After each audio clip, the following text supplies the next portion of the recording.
Test.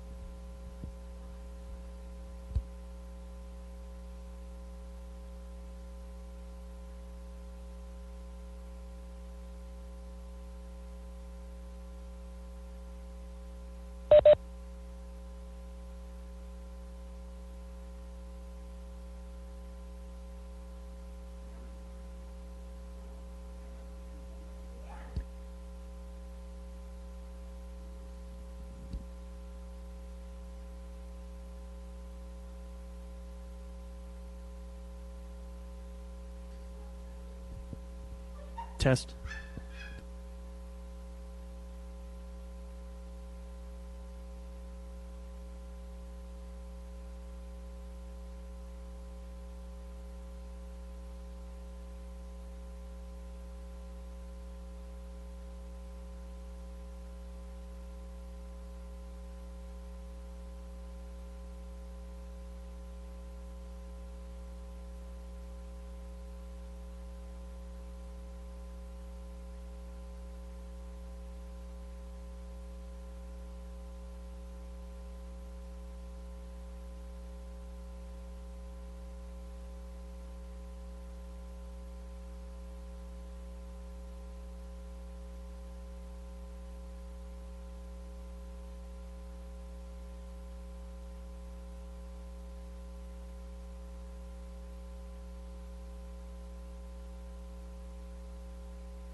I'd like to announce that a quorum is present. The meeting is duly called, and notice of the meeting has been posted in accordance with the Texas Open Meeting Act. The following board members are in attendance: Tracy Miller, Allison Lasan, Catherine Sells, Christy Hassett, Jenny Prostic, and Sheila Taylor.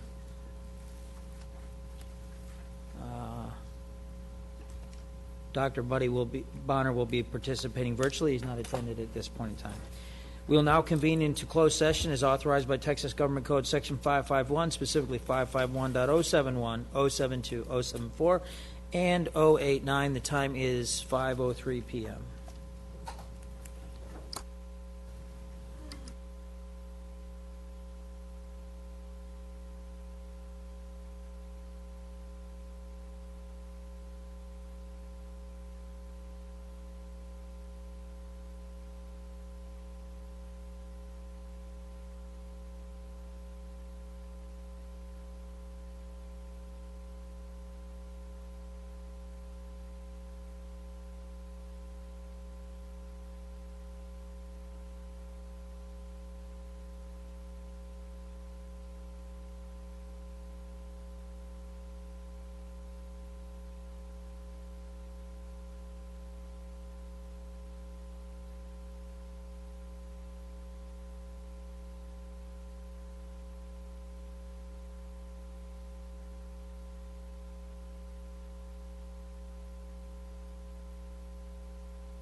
This is an audio test.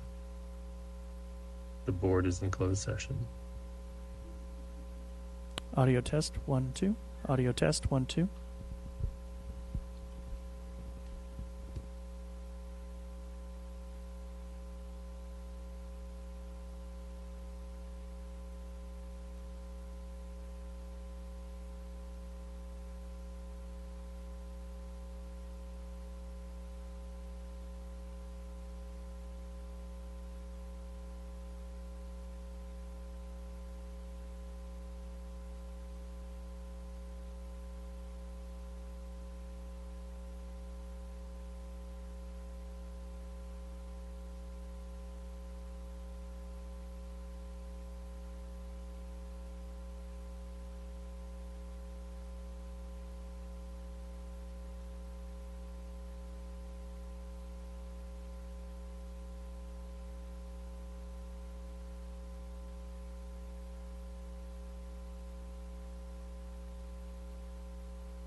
We'll now reconvene into open session. The time is 6:05 PM. At this time, the board will recess the meeting and reconvene the meeting at the regular meeting time. The time is now 6:05 PM, and we are now in recess.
Okay, we'll now reconvene into from reset. We'll now return from recess and reconvene into open session. The time is 7 o'clock p.m. Please join us as students from Old Settlers Elementary lead us in the pledges. Brittany Hadley and Luke Alanis.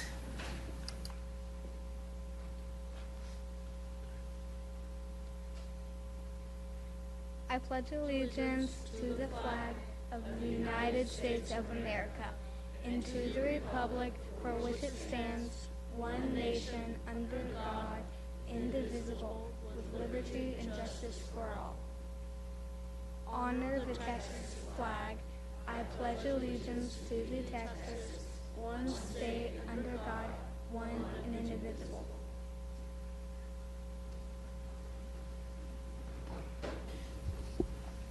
Okay, some fun facts about Britain. Britain's hobbies are shopping and playing soccer and volleyball. When Britain grows up, she wants to be an animal rescue helper. Her favorite teacher is Mrs. Swiley because she is so kind and she gives a reasonable amount of time to get things done. You know, Dr. Rapp always says time is the currency of teachers, so the little student gets it. When Britain was asked what she liked best about school, she said, being with her friends and how nice all the teachers are. All right, fun facts about Luke. Luke's hobbies are video games and working out sometimes. Luke doesn't know what he wants to do when he grows up, but so far he wants to be a photographer. Miss Davis is Luke's favorite teacher because he has known her the longest. When Luke was asked what he liked about school, he said, learning to be grateful for what you have and not mad for things you don't have. We have parents that want to stand up and be recognized.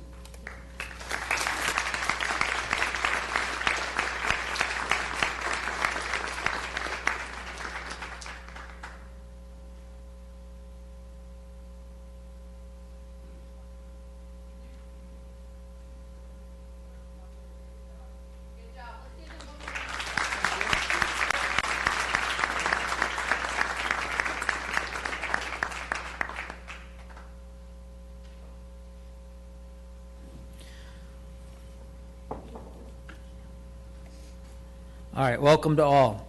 The Lewisville ISD Board of Trustees meets monthly to receive reports from staff and take action on recommendations from the superintendent. The board receives the agenda and all supporting documentation 10 days in advance of these regular meetings, which allows us to ask and receive answers to many of our questions. The board also meets in regularly scheduled workshops and work sessions where staff discussions and presentations are given for many of the agenda items. This protocol means lengthy discussions or a litany of questions on every agenda item often is not necessary, and as a board, we should have appropriate knowledge and preparation for responses regarding the content of our meeting tonight. Furthermore, we ask that all those in attendance conduct themselves respectfully at all times during the meeting. Any outbursts or disruptive behaviors may result in your removal from the board meeting. Consideration action of items discussed in closed session. Do I have a motion? Ms. Hassett. I make a motion to approve the resolution and the real estate sale contract between Lewisville ISD as seller and the City of the Colony as purchaser regarding the sale of Stewart's Creek Elementary's campus site and the adjacent 10.2 acres, more or less, all of which will be declared surplus property and authorize the superintendent or her designee to negotiate, finalize, and execute the real estate sales contract and all documents necessary to consummate the sale, and authorize the board president or his designee to sign the deed at closing. Do I have a second? Ms. Prosnick, any discussion? All in favor say aye. Aye. Any opposed? Motion passes 6-0. Chief Communications Officer Amanda Brim will now share with us this month's recognition and student spotlight. Creek Valley Middle School recently earned a once-in-a-lifetime opportunity to perform in the prestigious Midwest Band and Orchestra Clinic. The Creek Valley Middle School Honor Winds, under the direction of Kim Cooley, performed a featured concert for international audiences at the Chicago-based conference. The Midwest Clinic selection process is rigorous, and Creek Valley was one of only 3 middle school bands invited to perform. What a tremendous honor, Creek Valley. Congratulations.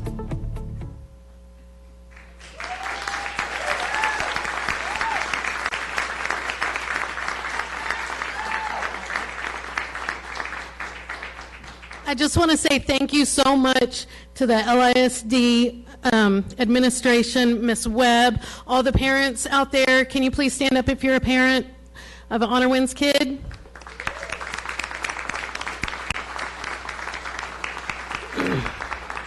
It was a truly memorable and a trip of a lifetime, and it was such an honor for us to be able to go.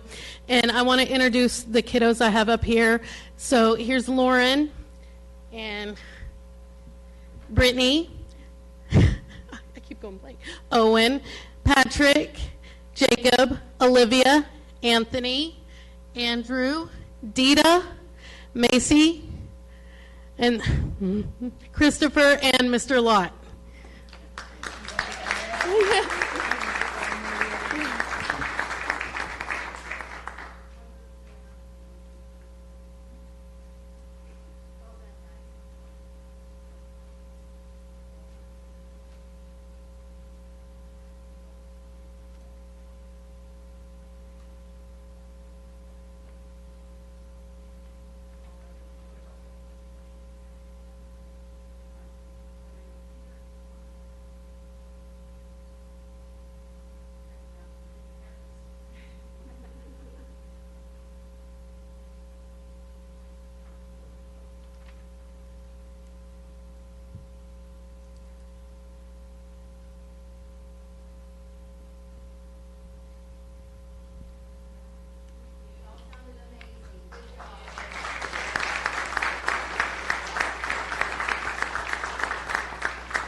Then we have one other special recognition for tonight. We have one more video that we're going to show, but first I want to present Dr. Rapp with a book that we put together for you with artwork from campuses and departments around our district, congratulating you and thanking you for your first year as superintendent. And we also put together a special video for you as we're coming up on your 1-year anniversary as superintendent of this incredible district.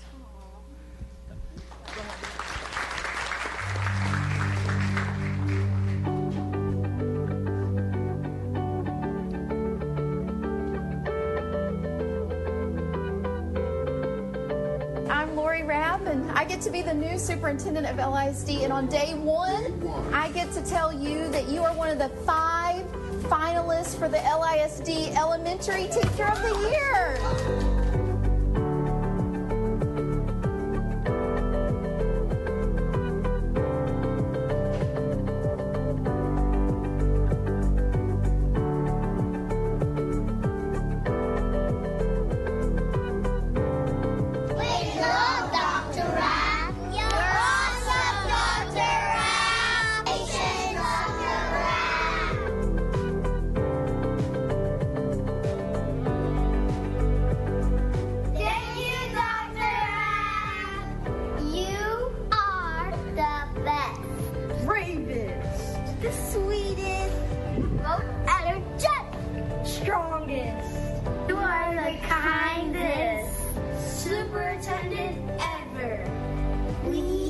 Appreciate all you do for LISD.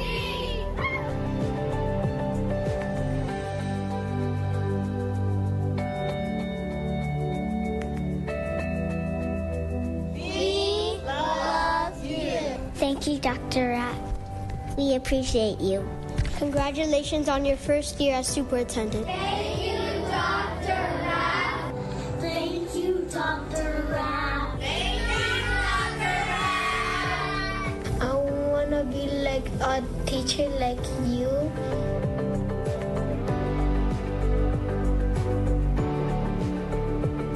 Thank you, Dr. Rapp, for being there for Parkway and LASD. Congratulations for your 1-year anniversary. Dr. Rapp, an amazing first year for you to support our district. We appreciate all you've done for LISD and most importantly, LISD athletics.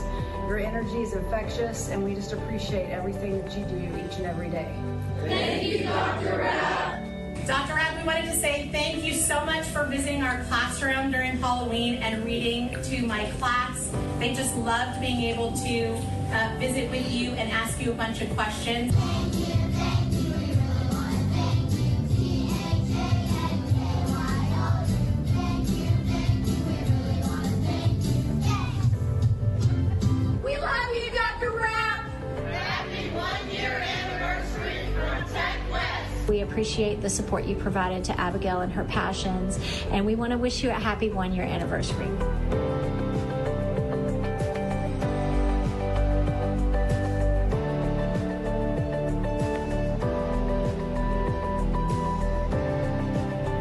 Thank you for all you do. Keep on rapping. Happy 1-year anniversary. Thank you, Dr. Rapp. Garden Ridge loves you.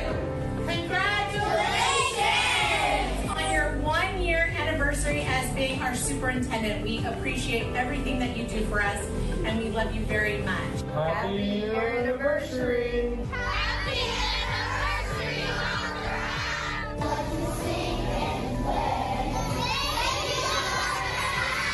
I want to be like you whenever I grow up. Thank you for always making it a great day for kids. You always make it a great day for kids. And that's a wrap.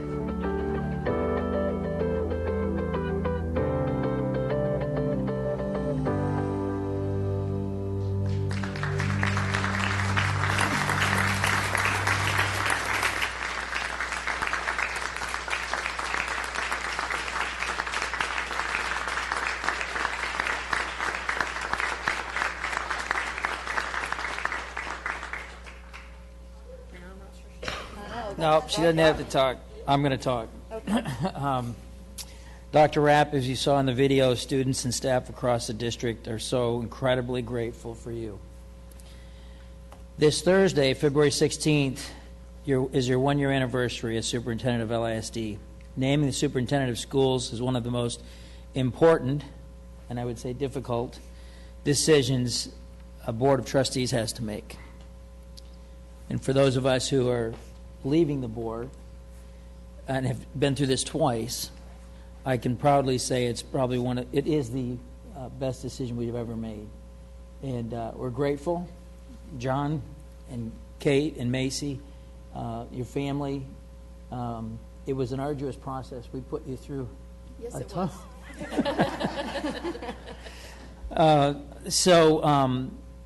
It's been an incredible year, spending time throughout the district, listening to and you've been listening to and collaborating with the LISD community. Students and staff across the district sent in special notes to say congratulations and thank you as you complete your first year, and all those notes were compiled into this book that you've got. On behalf of the board, we're so proud of the work you've led over the last year, and we know the best is yet to come for LISD under your leadership, and it will be interesting to see how many more times John Rapp's last name can be used in some type of communication venue. So thank you. Did you want to say anything? Yeah, Okay. absolutely. Well, thank you all so much. You really got me here. I was not expecting that. And, it's absolutely my honor to get to work with the 7 amazing Board of Trustees that I get to work with in leading this school district. It's my honor to work with the 6,500 employees, the 50,000 students, an amazing leadership team, and an amazing school district. The Lewisville ISD is a very special place, and we have a wonderful community, and it really has been my highest honor this past year to get to work with all of you to lead our school district. But how spoiled am I right now that my husband and one of my children are here. And sorry for sniffing in the microphone. I would be remiss if I did not say thank you to the 2 of them and Kate, wherever she may be. the support of my family and the commitment that they allow me to have to be RAP on the road and to have that commitment to our school district, to be where our staff and our students are, and to celebrate, lift them up, recognize them. I'm so thankful to them. I love them dearly, and I'm so glad that they were able to be here tonight to be a part of this. So thank you, John, and thank you, Macy, for supporting me and ultimately supporting the Lewisville Independent School District. Thank you to everybody for your support in this job.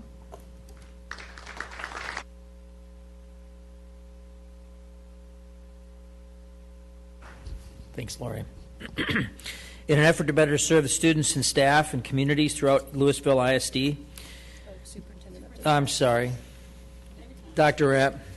All right, it is time for the superintendent update, so let's do a little bit of RAP rundown for this month. And I am pleased to have with us tonight a very special guest. Mayor, if you would come to the podium, we would love to have you share what you brought this evening with the board.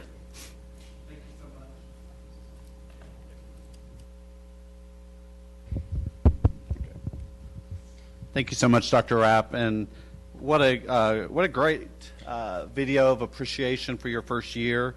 It's appropriate. I'm standing here today on behalf of the City Council and the City of Carrollton. Carrollton is the community that families and businesses want to call home, not have to call home, but want to call home. And one of the largest reasons why people choose where they live is because of their school districts. January was School Board Appreciation Month, and my original timing was to actually deliver this in January, but calendars didn't necessarily align. But having heard some of the accolades tonight and seeing some of the student awards that were presented, I think it's probably more appropriate I'm doing this tonight, because the reality of it is our community is the place that residents want to call home because of people like you all and people like the school board, the schools themselves, the teachers, the educators, and everybody that makes up the schools. But it starts with the school board, and I want to, on behalf of our council, City Council, and Mayor, I want to read this proclamation that our City Council has authorized. Whereas the mission of the public schools is to meet the diverse educational needs of all children and to empower them to become competent, productive contributors to a democratic society and an ever-changing world. And whereas local school board members are committed to children and believe that all children can be successful learners and that the best education is tailored to the individual needs of the child. And whereas local school board members work closely with parents, educational professionals, and other community members to create the educational vision we want for our students. And whereas local school board members are strong advocates for public education and are responsible for communicating the needs of the school district to the public and the public's expectations to the district. Now therefore I, Steve Babick, Mayor of the City of Carrollton, urge all citizens to join me in recognizing the dedication and hard work of local school board members and trustees to mold an education system that meets the needs of all children. I hereby declare my appreciation to the members of the Lewisville Independent School District Board of Trustees and proclaim January 2023 as School Board Recognition Month. Thank you so much for all you do. Thank you, Mayor. May I leave this up there? Or I think we'd love to get a picture of all of you with the mayor and holding the proclamation as well, Mayor. Thank you.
All right. Ultimately, we want to talk each month in my update about our focus on the 3 C's. I'm going to start first with our focus on connection. As we've shared, Rap on the Road this month definitely included attending a great and very special event. Many of you were there as well. LISD is proud to be the host of the North Texas MLK event, and what an amazing event at LHS that highlighted our students and highlighted our community, brought together elected officials from across our community as well. And we thank all of our teachers that had our students submit for the art and the essay contest and the winners that were chosen as a result of that as well, and honoring MLK's service to our country and seeing leadership through his eyes. So, we recently celebrated the 100th day of school. You see me in the middle picture there with the construction workers that were busy on that 100th day of school in Miss Warner's class at Garden Ridge Elementary. And then I had lunch with Lori this past month with Marcus 9, and Flower Mound 9 that are in those pictures. And I was able also to meet with members of the North Texas MLK Committee and just thank them for their leadership in our community and for their service. And what a great opportunity it is. As I'm out on the road, I'm able to listen to all different viewpoints and needs across our school district, and I'm so thankful for everyone that spends time visiting with me about how to constantly make our school district the best it can be. Connection with students. I had my high school advisory group meeting this month, and I'm proud to report to you all that they too are working to raise money for causes like the American Heart Association. You saw in my picture with all of our district nurses that this is Go Red Month, and we're so proud of what our nurses do out there to take care of our students and our staff. We've got them making Valentine's cards for nursing home residents, providing cards and supporting things like School Counseling Week, SRO Appreciation Day, School Bus Driver Appreciation Week, and so much more. And they have initiatives to celebrate Black History Month at the high schools. And we also have their upcoming family movie night at the Grandscape, which will raise money for the LISD Back to School Fair and Adopt a Child. There is no doubt that there is no shortage of opportunities to celebrate the staff in Lewisville ISD. And I concluded elementary and middle school student advisory. We had one that we have to reschedule still due to the winter weather, but for the most part, I've had a second meeting with my elementary and middle school student advisory. We discussed the leadership principle of listening. We talked about common themes that we heard from those feeder pattern meetings. Things that these students were most proud of were their caring teachers, different programs and clubs, and they told me if they could address one thing, first it would be lunch. And so that is an opportunity for me to meet with our partners at Aramark, and then ultimately conflict resolution. And they reviewed our student survey. And so the student survey that goes live this year will incorporate the feedback from our students about how to make those questions make the most sense to their peers. For connection with families, I had my parent advisory meeting. We talked about budget and recapture. We talked about the status of what we're doing to help retain and support staff, and then, of course, I answer questions and have discussion with them. I've got a second supper with the superintendent coming up this week and another round of key communicators. When it comes to communication, of course, I've worked hard since day one to have newsletters that go out, the wrap-up for staff, the report for the LISD community. Our top clicks were the Teacher of the Year info and my video message, and for the community, the job fair advertisement was also one of the top clicks. We recently released as our commitment to safety and security that we talked about at the start of the school year, access to the Stop It app, which is an anonymous reporting system that allows our students to submit concerns from anytime, anywhere, and our families receive this info on January 24th. And then when it comes to culture, I just want to continue to reiterate how appreciative I know you all are, and we're appreciative to all of you here, the 7 of you, for your fidelity to that 2017 bond. And I know that that takes a lot of dedication and time and commitment on the part of all of you, the work of Randy and the construction team, along with Jason Hughes' support as well. We've got the 20-year refreshes at Wellington, Southridge, and Bluebonnet, fine arts renovations, ongoing, the Colony High School multipurpose facility, and of course you all got a very robust update from Mr. Fight about that, and I would encourage anybody to go back and watch that work session from last Monday night. We're so thankful to our voters for that 2017 bond. We've got so many good stories about what's happening in the Lewisville Independent School District. The ones on this screen are just 3 examples, but you can visit lisd.net/stories to see all of the good things happening around our district. And then I want to close the superintendent update. We're so proud of the Recognize Someone, and I want to just read one of those to you today. A staff shared about Stephen Sorrell at Rockbrook Elementary. Stephen has a heart and passion for students. He treats the students in class with gentle, loving care and makes learning fun for his students by incorporating visual support for academics and cheers and kiss your brain for emotional encouragement of great thinking and participation. He has developed a wonderful working relationship with his peers and takes his role seriously in and out of the classroom. If you have not yet thanked a staff member and a public educator that's taking care of our children, you can go to lisd.net/recognize and help us spread that appreciation across our district. And that is the update for this month. Thank you, Dr. Rapp. Is it my turn, just to be sure? Okay, good. Thank you. All right, in an effort to better serve the students, staff, and communities throughout LISD, those wishing to address the board through public comments are now required to register online beginning when meeting agendas are posted. Typically, this is 72 hours prior to the start of the meeting. These new procedures are similar to those of other ISDs across Texas. We appreciate those who registered online to speak tonight. For this evening, we will once again accommodate those who registered in person, as we know this is a new change. While on-site registration will no longer be available beginning with the March board meetings, we want to reiterate that the new pre-registration process allows for people to not only complete the form, but the option to come to the administration building to register their comment, as well as via a phone call during the registration period. Online registration was available through Friday afternoon until 1 p.m. today.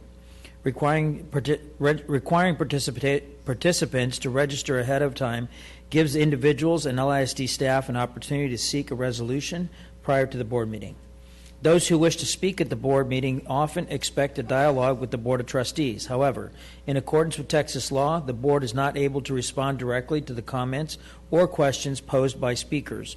Texas law does not allow the board to discuss or take action on any issue presented during the public forum unless the item has already been posted for action on the meeting agenda.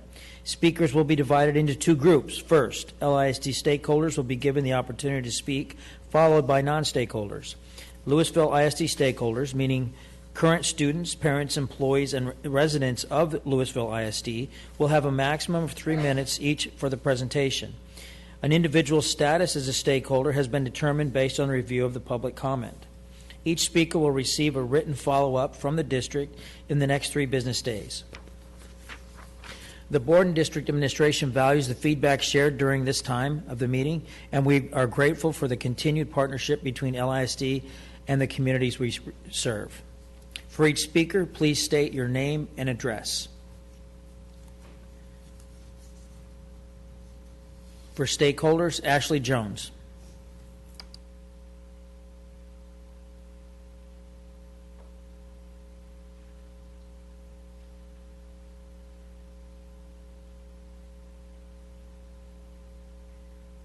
Good evening. Thank y'all so much for having me tonight. I just want to say my name is Ashley Jones. I'm running for LISD Board of Trustees, Place 7. I hope to earn your vote, and please vote for me on May 6th. Thank you so much.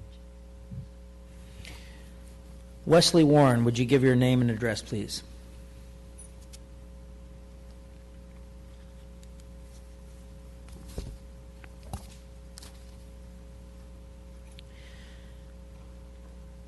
Okay, for non-stakeholder, I don't believe we have any non-stakeholders, so I won't read that.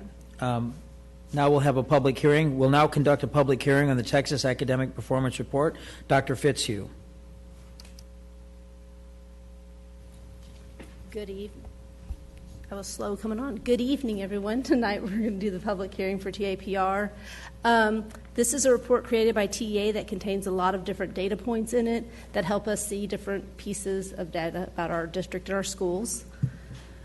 In the TAPR, it does list the accountability rating. Currently, LISD is rated a B. Mathematically, we're an A, but due to some constraints within the system, we are a forced B. And our special education determination status is also a meets requirement. When it comes to student services, I just thought I would put a comparison so you can see how the district is changing over time. What you can see is that we are growing in economically disadvantaged students. Our emergent bilingual population is also increasing. And then our special education population has grown pretty significantly as well over the last 10 years. There's lots of numbers on this slide. I really just want to focus on the fact that if you look at our graduation rates for the class of 2021, those blue blocks there, you can compare to the class of 2020 and see that our graduation rates have increased over the last year, especially our English learners or those emergent bilinguals. We've seen a significant growth there. We've seen growth in special education and also in our economically disadvantaged students. There's other data points inside the TAPR. This is just what I put on the slide, but you can pick other ones to look as well. When you look at the dropout rate for the class of 2020 compared to 2021, we did see a slight increase in dropouts this year in several different areas. One of the things that happens is that if students do not return in September, they count as a dropout. We can still go and look to try to find that student, so ultimately they will be part of our graduation rate. So we have a few years, if they were a 9th grader or a 10th grader, to locate the student, find out if they're in a different public school, if they've moved out of state, or try to reclaim them and get them back into one of our programs to get them to graduate. When it comes to college, career, and military-ready graduates for the class of 2021, that first bar there is just CCMR-ready graduates, and we're at 65.6% as a district. That's a little bit higher than the state. It's higher than Region 10 and 11. And then in terms of just the college-ready graduates specifically, we were at 57.8%, again, higher than all the regions and state. Okay, graduates in higher education, this lags another year because they have to enroll in college. We have to get the data from the colleges. So this is looking at the 1920 data. And we did see a drop between 1819 and 1920 in terms of students enrolling in public education and higher ed. Well, in not just public, it could be private as well. This data is very limited because TEA only reports on students enrolling in Texas. So if we have students who go to Oklahoma or Arkansas, it is not included in this. Mississippi, I'm trying to think of, there's lots of other states. Pick other states. I could go, I think there's a song, we could sing it, but the point is they only focus on Texas here. I started to feel really limited, like I'd only picked one state, but I don't have a favorite, so there we go. All right, STAR. When we're analyzing STAR data, it's just important for us to know that we're going to compare to 2021, but the reality is we had 99% of our students participate in 2022, and in 2021 we only had 87% because of the virtual learning piece. So we have a significantly larger group of students who tested this past year. Also, we had 50% of our kids test online in 2021. All of our students tested on paper in 2022, so there's some differences there. STAR terminology-wise, there's 3 performance level approaches, meets, and masters. We're going to talk a little bit about all of them. Approaches is kind of that baseline level, and then meets is a little higher, and masters is higher than that. So when you look at our approaching data, and that's LISD's the top row, you can see 2022 compared to 2021. In the approaching arena, all of our categories increased compared to 2021, and we outperformed the state by 7 to 10%. So LISD on the STAR test did well. When you look at the meets performance level, again, LISD is that top one there. All of our areas increased, and LISD outperformed the state by 10 to 13%.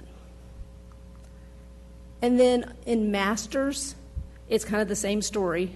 LISD outperformed the state, and we improved compared to 2021. Just a little piece of data that's not in the TAPR, we also monitor reading very closely, and we report out on that to you guys each quarter as well. But our end-of-year reading, in terms of students reading on grade level or making expected progress, those are our values. They're in the 90 to 92%. Our students are growing, and they're acquiring reading well. And with that, I'm going to turn it over to Ms. Smith. So this slide, as part of the TAPR report, represents our teachers' years of experience.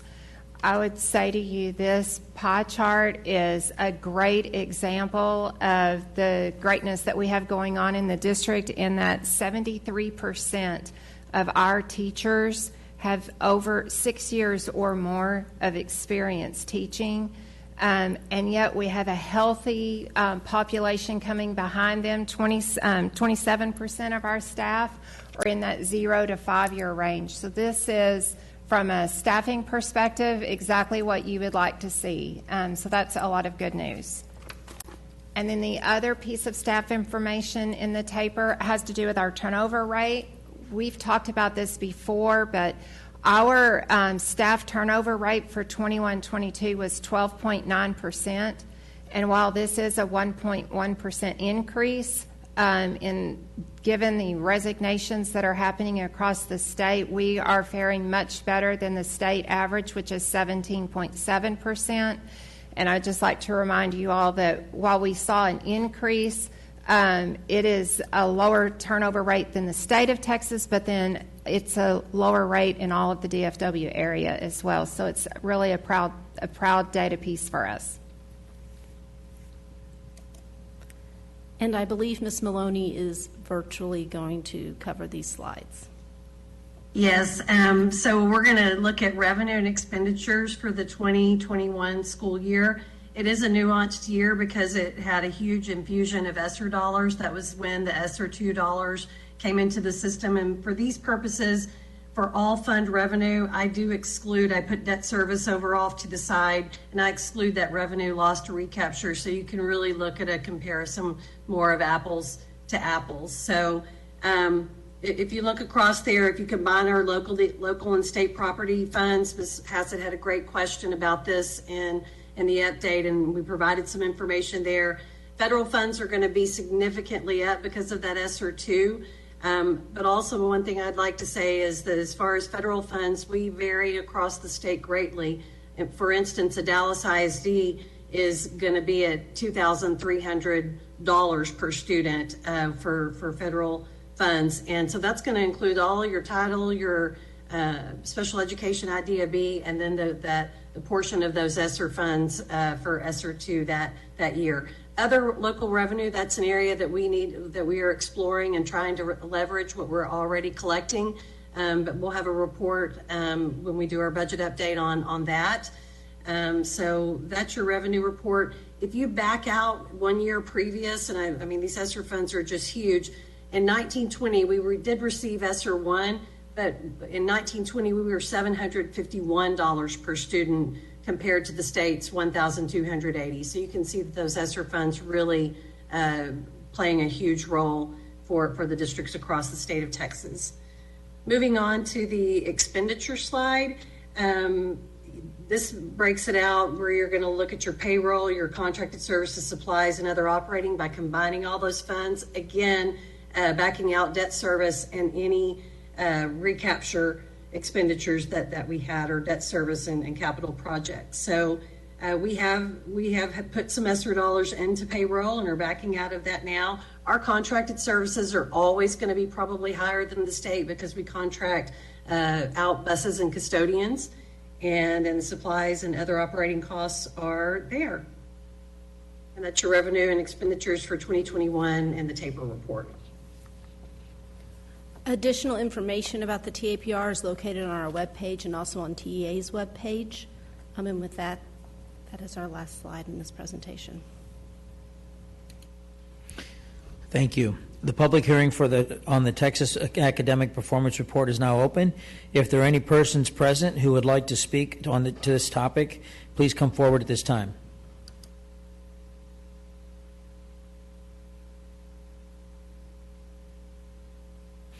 If there are no speakers, I declare this public hearing closed. Next item, a consent agenda. And are there any items that someone would like to have pulled on the, or to make a motion? No? Can I pull an item K3A4? Yes, you can. Do I have a motion excluding that item?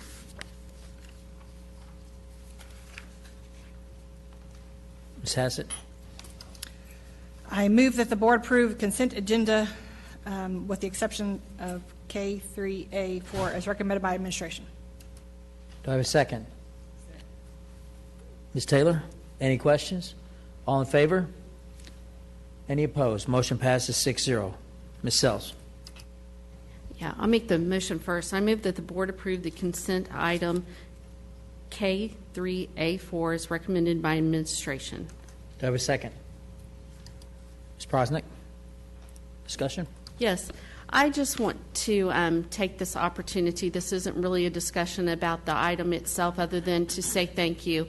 So a little bit ago, we went to a process where we got the board agenda 10 days prior, and it allows us to have an opportunity to see the agenda, to ask questions, and to prepare ourselves for tonight. And I do that. And sometimes our staff goes above and beyond in answering those questions. Anyone out here, sitting here, would do this, but I want to call out especially Mr. Colbeck and Mr. Langford tonight. I missed, because I was out of the country, a workshop where a topic was discussed. There was a presentation. They easily could have just answered my question in this discussion item.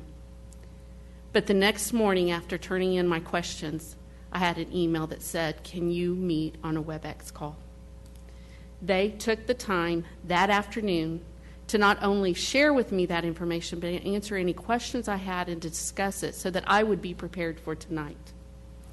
And like I said before, I know had that question concerned anything any of these staff members have, and there was a presentation involved, and they thought I might have questions, they would have done the same. So I just wanted to take this opportunity, because I will tell you, I walked away from there that day happy with where I sit, but happy with also our staff in our district. And I just needed to publicly say a thank you to our staff. So that is why I pulled that. Thank you, Ms. Sells. I think that means a lot to the staff, and I think, many people don't know we get these reports, and they're 250 pages, and so it's a significant amount of work just to prepare to come to the meeting, and then there's other opportunities to submit questions in advance, read the answers from staff, ask additional questions, and so it's a significant amount of work. So thank you for that. Do I have we have a motion, we have a second? All in favor? Any opposed? Motion passes 6-0. Thank you.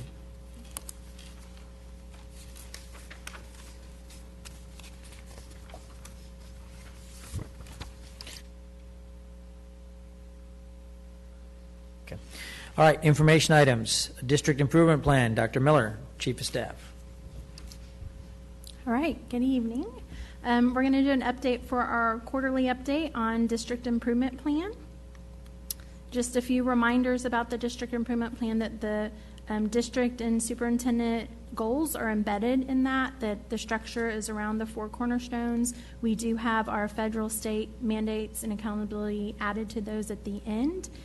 And so we'll start off the cornerstone of student learning. Several things that we've been focused on to make sure that we hit those goals. Professional learning on literacy check-ins, our time for math, worked with administrators on math instruction, so when they do those walkthroughs, they know what they should be looking at and seeing, looking at our dashboard and trend data to make sure that it's being implemented, and then supporting secondary administrators in the career and tech programs. And the goal update for student learning, Dr. Fitchu is going to do that in March for the board goals. For student experience, remember that we want to measure about the learning environment. It's conducive to the relationships and conducive to learning. So been making sure that we're focusing on building that environment for students. Our district disciplinary team met for the first time, convened, and talked about or looking at some interventions that are successful that they can recommend in a wider implementation. Like Dr. Rapp said, we are working with our student advisories on several different aspects above and beyond the survey, but really looking at that survey because that's how we're going to measure this goal. And so we want to make sure how we're wording it is, or we even ask the students, what is it we might not be asking you that we need to know about? And so they gave some great feedback.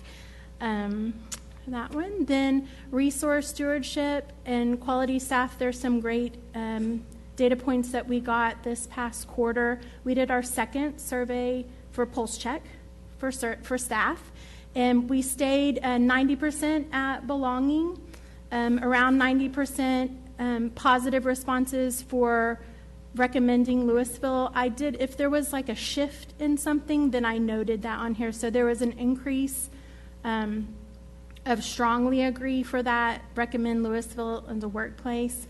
Our Recognize Someone is a big celebration because our Recognize went up by 7% to strongly agree, which we were so excited about. And then, which we had we're at about 2,000 Recognize Someone's submitted so far. So glad that is making a difference for staff. And then having trusting relationships at work, we also saw an increase in that. So that was interesting, having gone a whole semester now, that people are reporting an increase in trust. Either new people now have built those relationships, or there have been tighter bonds built for those that are on staff. So we were excited to see those results. Also in recruiting our staff, they remember a report last time where they were going to visit the Hispanic Serving Institute, so those have been done. They have more things scheduled for recruiting. They conducted a stay survey. HR conducted a stay survey with a group of staff, and then we're hosting a job fair in the fall. And to build off of what Ms. Smith shared, that Sarah pulled from all of the TAPRs around the area, the market group that Sheila talks about when we talk about compensation, Dr. Fitzhugh pulled those districts that were in that compare market to see what their retention rates were, and so I put those there for you so that y'all could see. We also were wondering about these are teachers, and we were also wondering about how does our retirement rate impact that, and so about 20% of our turnover for teachers is retirement. So for our technology goal for resource stewardship, we are maintaining staying above 800, and remember that our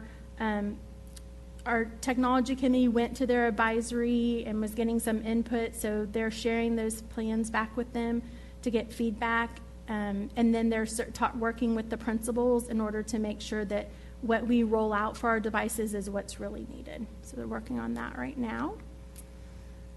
And our our dashboard has been updated and is posted live, and I think someone asked, we're going to put that out in our communication coming up so that people know it's all there and what's all included in that, but it is live as of last month.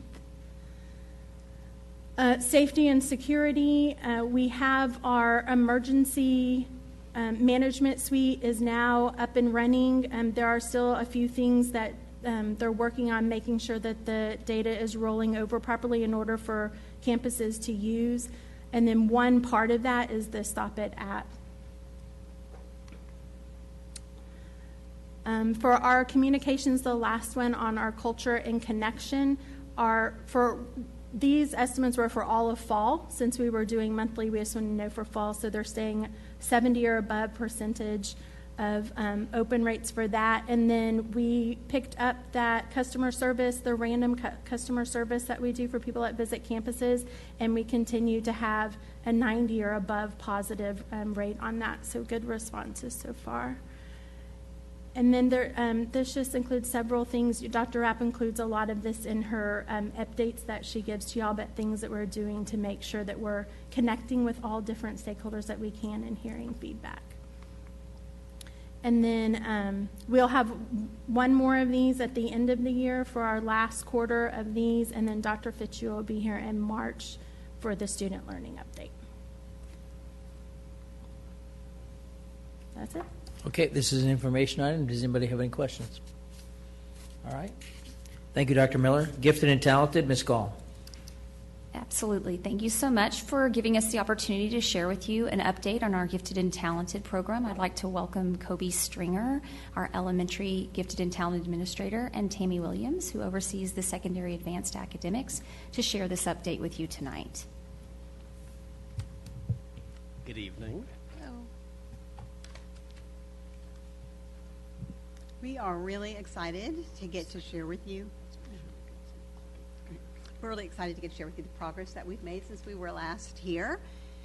Just as a reminder, Texas Education Code tells us that districts are required to identify and serve gifted and talented students, and that drives board policy as well as everything that we do in our GT department. We are currently serving 5,670 students in LISD. This represents about 12% of our population. Our department has identified 4 key areas that we use as a focus for improvement. One is ensuring the development of a quality curriculum. Another is ensuring equitable identification, providing professional learning to staff, and engaging with our family and community. So if we start first by looking at curriculum, ongoing revisions to the curriculum continue to better meet the needs of our gifted students through classroom experiences and through differentiated instruction. We've also developed some new K-5 push-in lessons that are led by each campus GT facilitator. The lessons leave tools behind for a classroom teacher to help boost higher level thinking in the classroom, and also to hopefully assist with some identification of more students who might need gifted services.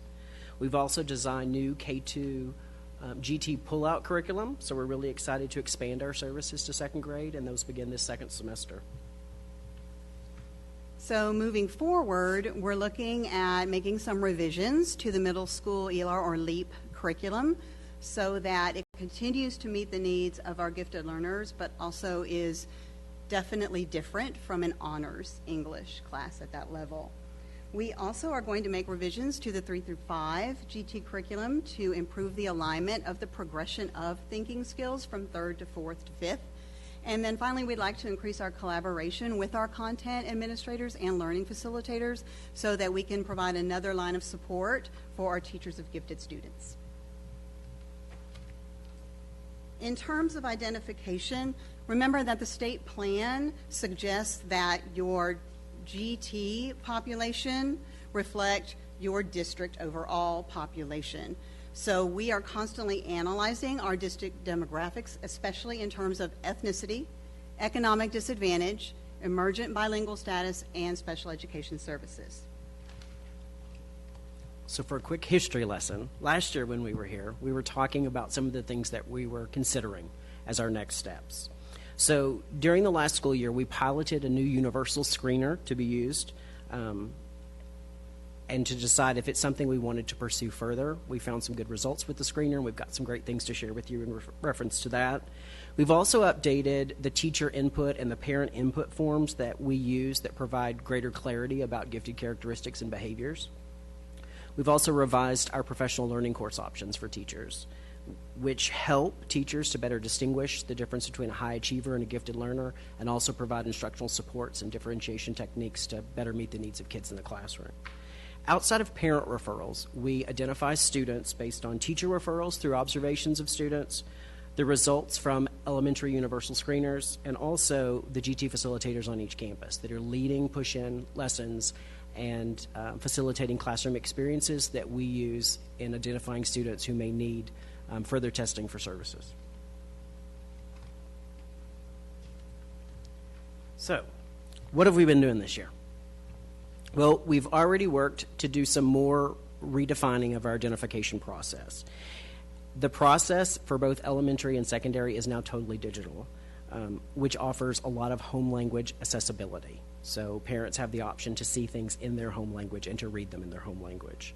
We've revised K2 planned experiences. These are led by GT facilitators on every campus, where the facilitator goes into every kindergarten, every first grade, and every second grade classroom, and they lead the class in an exercise that's designed to elicit GT behaviors and characteristics. And we collect that data and we use it to create a watch list of students to monitor and then use that watch list data to decide when those students may be ready to enter the formal qualification process. We've also updated our online parent and teacher input forms. Like I said earlier, we're working on language accessibility, but we're also really excited that our new online forms have better descriptors for specific populations and the attributes that they present themselves or manifest themselves as far as giftedness is concerned. So identifiers of what to look for when we think about a student who might be twice exceptional, already receiving special ed services, but may have some gifted characteristics too. That manifests itself differently in a student that may already be identified as special ed in relation to maybe a student that's more of a traditional student. We also, for this year, have implemented our new universal screeners that we were piloting last year, and we're going to talk about that in just a few slides. At the secondary level, we have made an update to staff referrals. We have instituted a staff watch list. In this way, we are collecting all of the observational data for a longer period of time. Over 9 weeks, we're watching kids and providing them with intentional opportunities to demonstrate those characteristics of giftedness. And then once that period is over, the campus review committee looks at the work samples, looks at all the observations from the teachers, and makes a recommendation if we should move forward with a formal referral for assessment. Additionally, something new that we have done is we have created several parent information resources that are all available on lisd.net/GT. And all of those are helping parents understand our processes. So there's one on qualification, there's one on how do you know when to refer your kid for GT, recognizing the signs of giftedness. So we put all of these on our webpage for parents to be able to get some information firsthand. Now, we wanted to take an opportunity tonight to explain a little bit about the universal screener that we piloted previously and that we're now putting into practice this school year.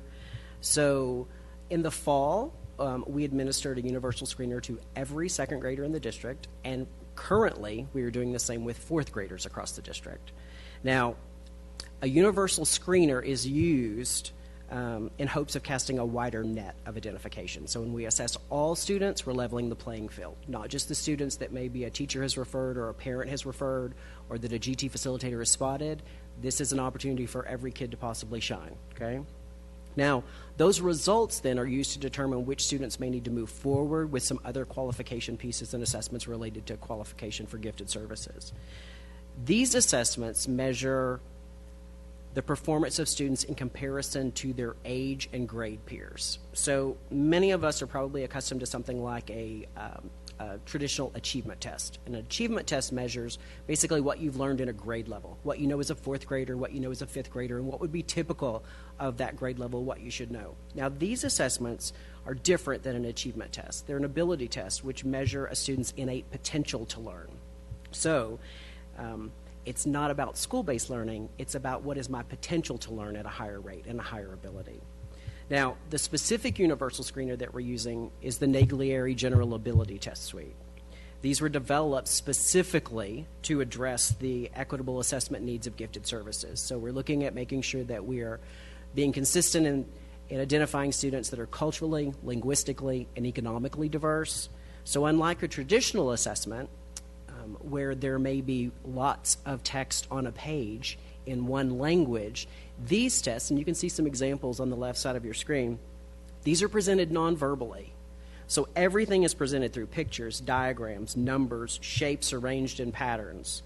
So it allows the students to assess and test without any obstruction with language, no language barrier.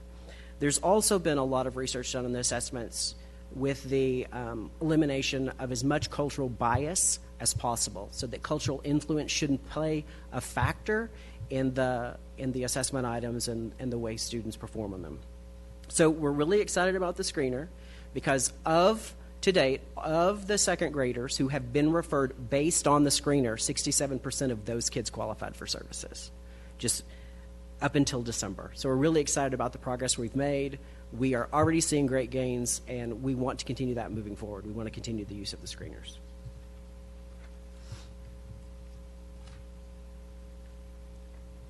So when we met with you last year, we talked about some underrepresented populations that we have in GT.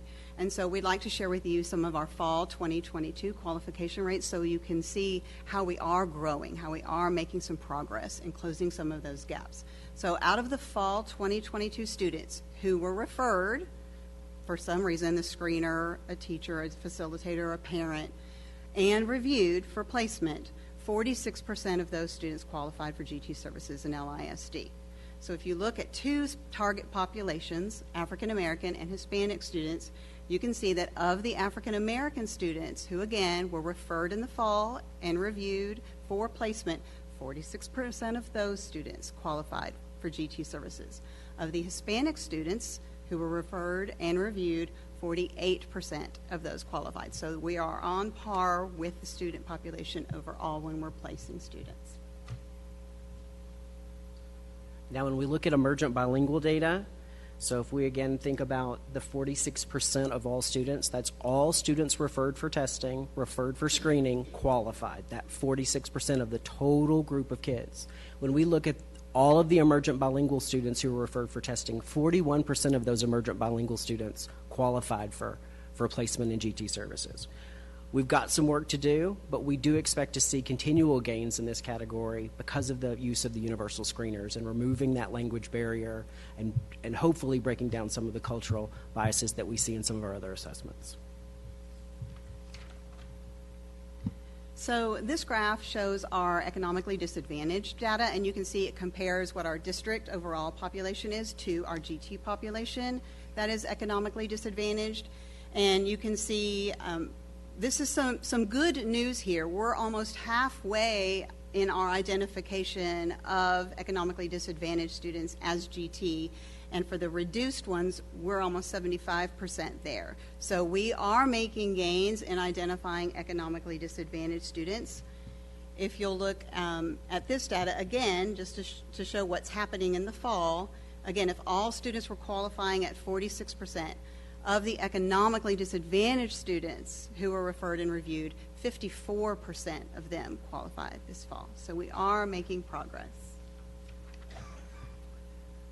And last year, the board asked us about special education data. So we've been working to accrue some good data points so that we can have some good historical data over time. And we are pleased to report, when we look at our special education data, that we are making gains in this category. But this is not a category that would mirror. Like every student that qualifies for special ed services wouldn't necessarily qualify for gifted services. National average is around 5 to 6% of students would be considered twice exceptional, meaning they would qualify for special ed services and they would also qualify for gifted and talented services. We're almost at 5%, so I think we're doing a pretty good job of getting to that national average. So when you look at total population of kids that were referred, so 46% of those referred qualified, our special education rates, 47% of those. So almost half of every special ed student that was brought to the table and reviewed through the qualification process in LISD qualified for services. Now, when we think about how we get a kid to the table, how do we refer a kid for qualification? An administrator can refer, a counselor can refer, a parent can refer. The top 3 ways that we're finding kids that need gifted services in LISD is through the GT facilitator. That's that campus facilitator who's leading those planned experiences, pushing in to do lessons. They have a lot of advanced training in the characteristics and behaviors of gifted individuals. They're good at spotting them. Almost everyone that we find that comes to the table from a GT facilitator is qualifying. Now, our universal screener, we're seeing a 61% return rate of those kids. So of the kids that are being referred based on that screener, of the data we have with second grade already, 61% of those kids are qualifying. So the screener's doing something right. We're finding kids. And what we have found consistently is we are finding kids of color. We are finding kids that are of an economic disadvantage that we, in some cases, had not been on anyone's radar otherwise. Like, we have had a lot of ahas of, wow, at one campus we found 3 students in a grade level that were receiving special ed services that had not been on anybody's radar, but the screener found them. When we think about teacher referrals, 41% of all teacher referrals in the fall semester qualified for placement. So moving forward, we want to continue the use of universal screener. We really think that there's something there. We think that it's casting a good net of kids. We also want to increase the training opportunities that we're providing our staff. So we've got a slide where we're going to talk a little bit to you about professional learning. If we have teachers that are well equipped in understanding the behaviors and characteristics of GT learners, they're more likely to find those kids that need to be referred for assessment. And we also want to continue the work that we're doing with our GT facilitators. Those push-in lessons that we're doing, the kinds of support that we're providing in those classrooms, it's a great way to find other students who may need GT services. For comparison, if you were curious, if we thought about the parent referral rate, about 30% of students referred by a parent qualify for services.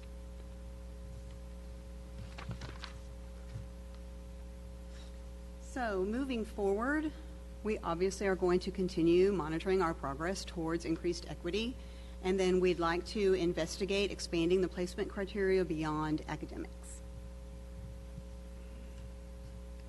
And I said I was going to talk about professional learning. This is a celebration, folks, okay? So we offer both in-person and online professional learning through Canvas. We offer that for the initial foundation courses that are required of teachers who are designated cluster teachers in the general education classroom, and also the update hours that they need as far as continuing education is to maintain their status. If you look at the professional learning that we offered between summer and fall of last year, it was a little over 2,200 hours of staff completed courses. We've tripled that in a year. So fall to December of this school year, it's over 6,600 hours of professional learning dedicated to staff that they've completed. So in addition to the things that we're doing that are foundational in the annual updates, we're also working on some collaborative efforts for the GT facilitators, helping them to coach, model, and mentor and collaborate with the general education classroom teacher to help with identification rate, but also to help with the strategies that we need to make sure that we're meeting the needs of those kids. So additionally, the state plan has requirements for professional learning. GT teachers are required to have the 30-hour foundational training as well as their 6-hour annual updates. So we have begun tracking those hours, and we have been contacting teachers, letting them know where they are, how many hours they've achieved, and what is their plan for completing that professional learning. And so moving forward, we're going to continue to provide both online and in-person professional learning, and then we want to make sure we're ensuring that all teachers of GT students are trained to meet their needs. Now, within all of our service plans, we still continue the setting of annual goals at both elementary and middle school, where students set personal goals for themselves that are monitored with input from parents and teachers. In second grade, we're also excited to expand our services so that now we're offering pull-out to second grade students beginning the second semester with a specially designed curriculum created by LISD staff. Now, moving forward, we want to continue bridging elementary and secondary services, and we want to keep evaluating our service options. And one major step in the process of us moving forward in the connection of both elementary and secondary is through our first ever GT PLC that we're going to actually have this week, where we have campus staff, teachers, and facilitators across the board from elementary to secondary, high school, meeting Friday for a PLC. We're really excited about the steps that we're going to move forward after our first meeting. All right, so if you thought professional learning was a celebration, just hold on here. It's family and community involvement. All right, so we have this year made a concerted effort to increase those connections and communications with our families. And so we have worked with communications to completely revise the LISD GT website. And to date, we have had 5,827 visits to our redesigned web page since August, and we have, as I told you about, put a lot of those resources on that web page, and those views are over 4,000. Parents are accessing those documents that we have placed on the website. We also have initiated a monthly parent newsletter, our GT Monthly, and that newsletter is a way for us to increase our communication. We provide in that newsletter ways parents can support their GT students at home. We provide examples of the great things that are going on in our GT classrooms. We provide them with extension opportunities and events that they might like to have their child do. So we are sending that out the first week of every month as a way to continue to help our parents support their GT kids. We also have increased our Twitter presence, and we recently opened up our Instagram account, so we're even more on social media. And then probably the most important thing to share is that we are having the first ever LISD GT Parent event this Thursday evening. We're happy to be welcoming the authors of How to Navigate Life to speak to our parents and provide them with some information they could use to help guide their students in their career pathways and life pathways. So that will be happening this Thursday evening. Moving forward, we of course want to keep this going. We want to increase that parent information and education events and have more of those. We want to offer students an opportunity to showcase their work. We want to enhance our instructional partnerships with community members and businesses. And we'd like to examine some survey data from the spring of 22 and compare it with a survey that we will send out this spring. And that is all. Do you have any questions? Okay, again, this is information item. Any questions? Maybe more of a comment. I just wanted to say kudos and commend you for the work you have done in the targeted areas. And I guess, you know, I need to understand when you'll be back because I'm looking forward to continued improvement in those areas. Thank you. Thank you very much. All right, monthly technology report, Mr. Colbeck. Thank you, Mr. Miller, and members of the board, Dr. Rapp. In board book, you'll see the monthly technology report. That is month ending November of 2022. The balance of the 2017 bond, we have about 18% remaining as of that month end. You'll notice too on the I-fee, our revenue is up slightly from the month prior, about $12,000, but our expenses are up significantly from the month prior. So our actual balance is about $280,000 less, which as our inventory is getting older, as I've shared before, our costs are going to be going up.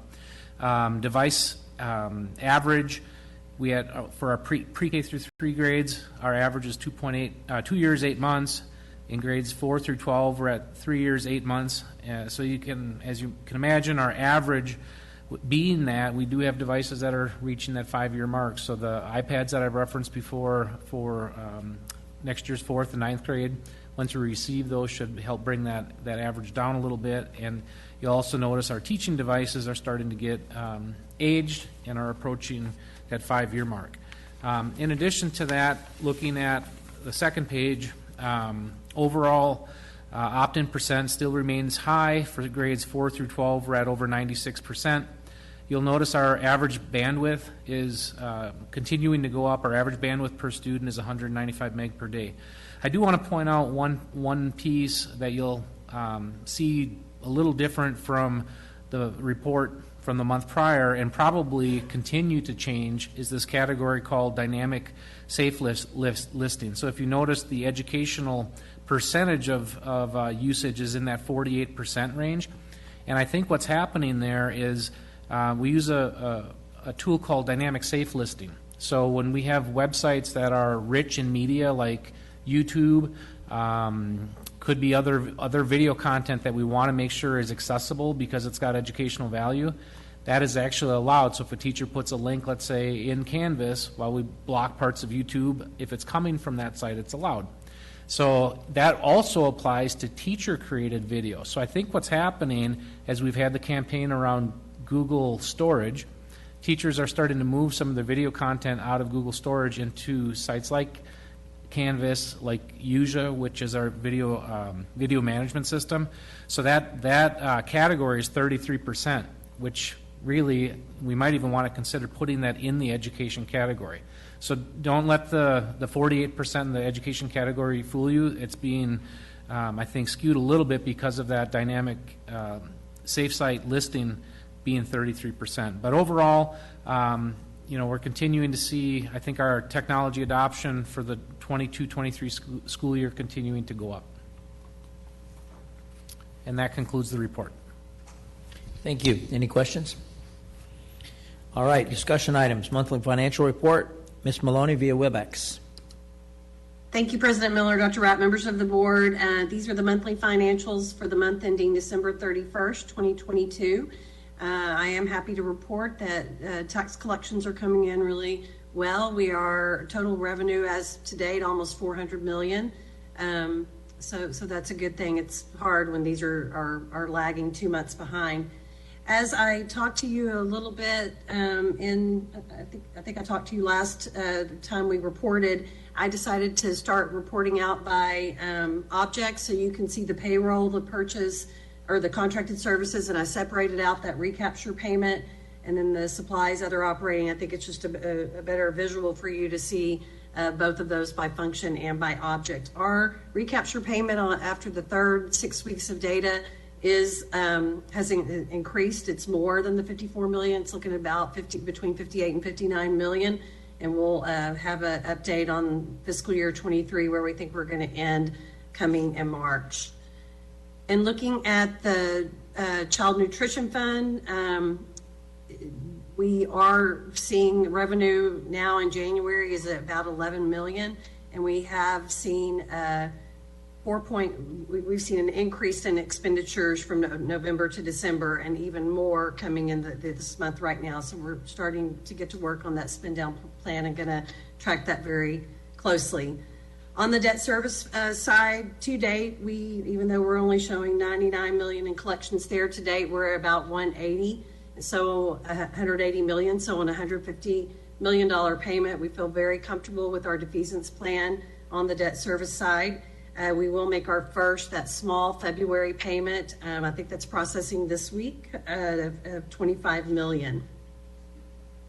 On page 201, I always draw your attention to the ARP ESSER 3 funds, which are coming down, but our balance is 14 million there. We will use $7 million of those funds, if not a little more, to offset any deficit the deficit that we have in the general operating fund.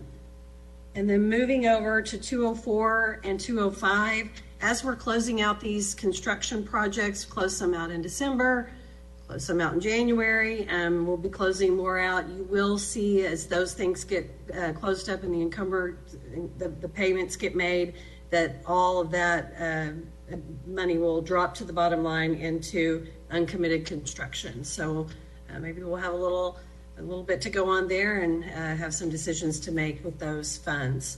And last but not least, the investment report on 206. Again, that is December 2022. If you look at the investment income for the period of over $1 million in December 2021, that was 25,000. And we just know that the rates have been going up. The T-bill rate is 4.7 right now, and we are utilizing that high rate yield for some 6-month ladders with some of our tax collections that are coming in both in the general fund and in the debt service fund.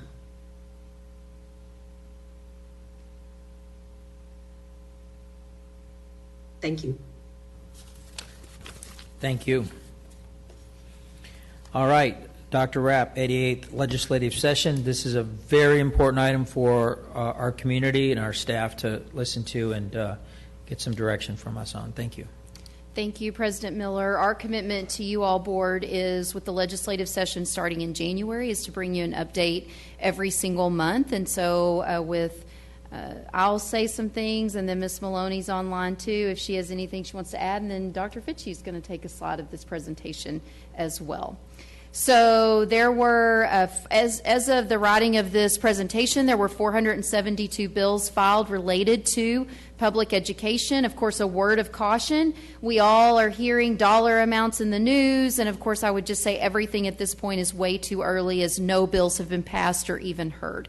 So I wouldn't be taking anything that we're hearing yet to the bank. What we are watching, of course, the House committee assignments. Last week, the House Appropriations Committee hearing is scheduled for tomorrow, Tuesday, February 14th. The Senate Finance Committee hearing was last Monday. They heard an initial proposed budget for public ed. The proposed budget at this time does not include an increase to the basic allotment. We're going to talk a little bit more about that. And then rider language states the Senate intent is to provide additional revenue for an educator compensation increase.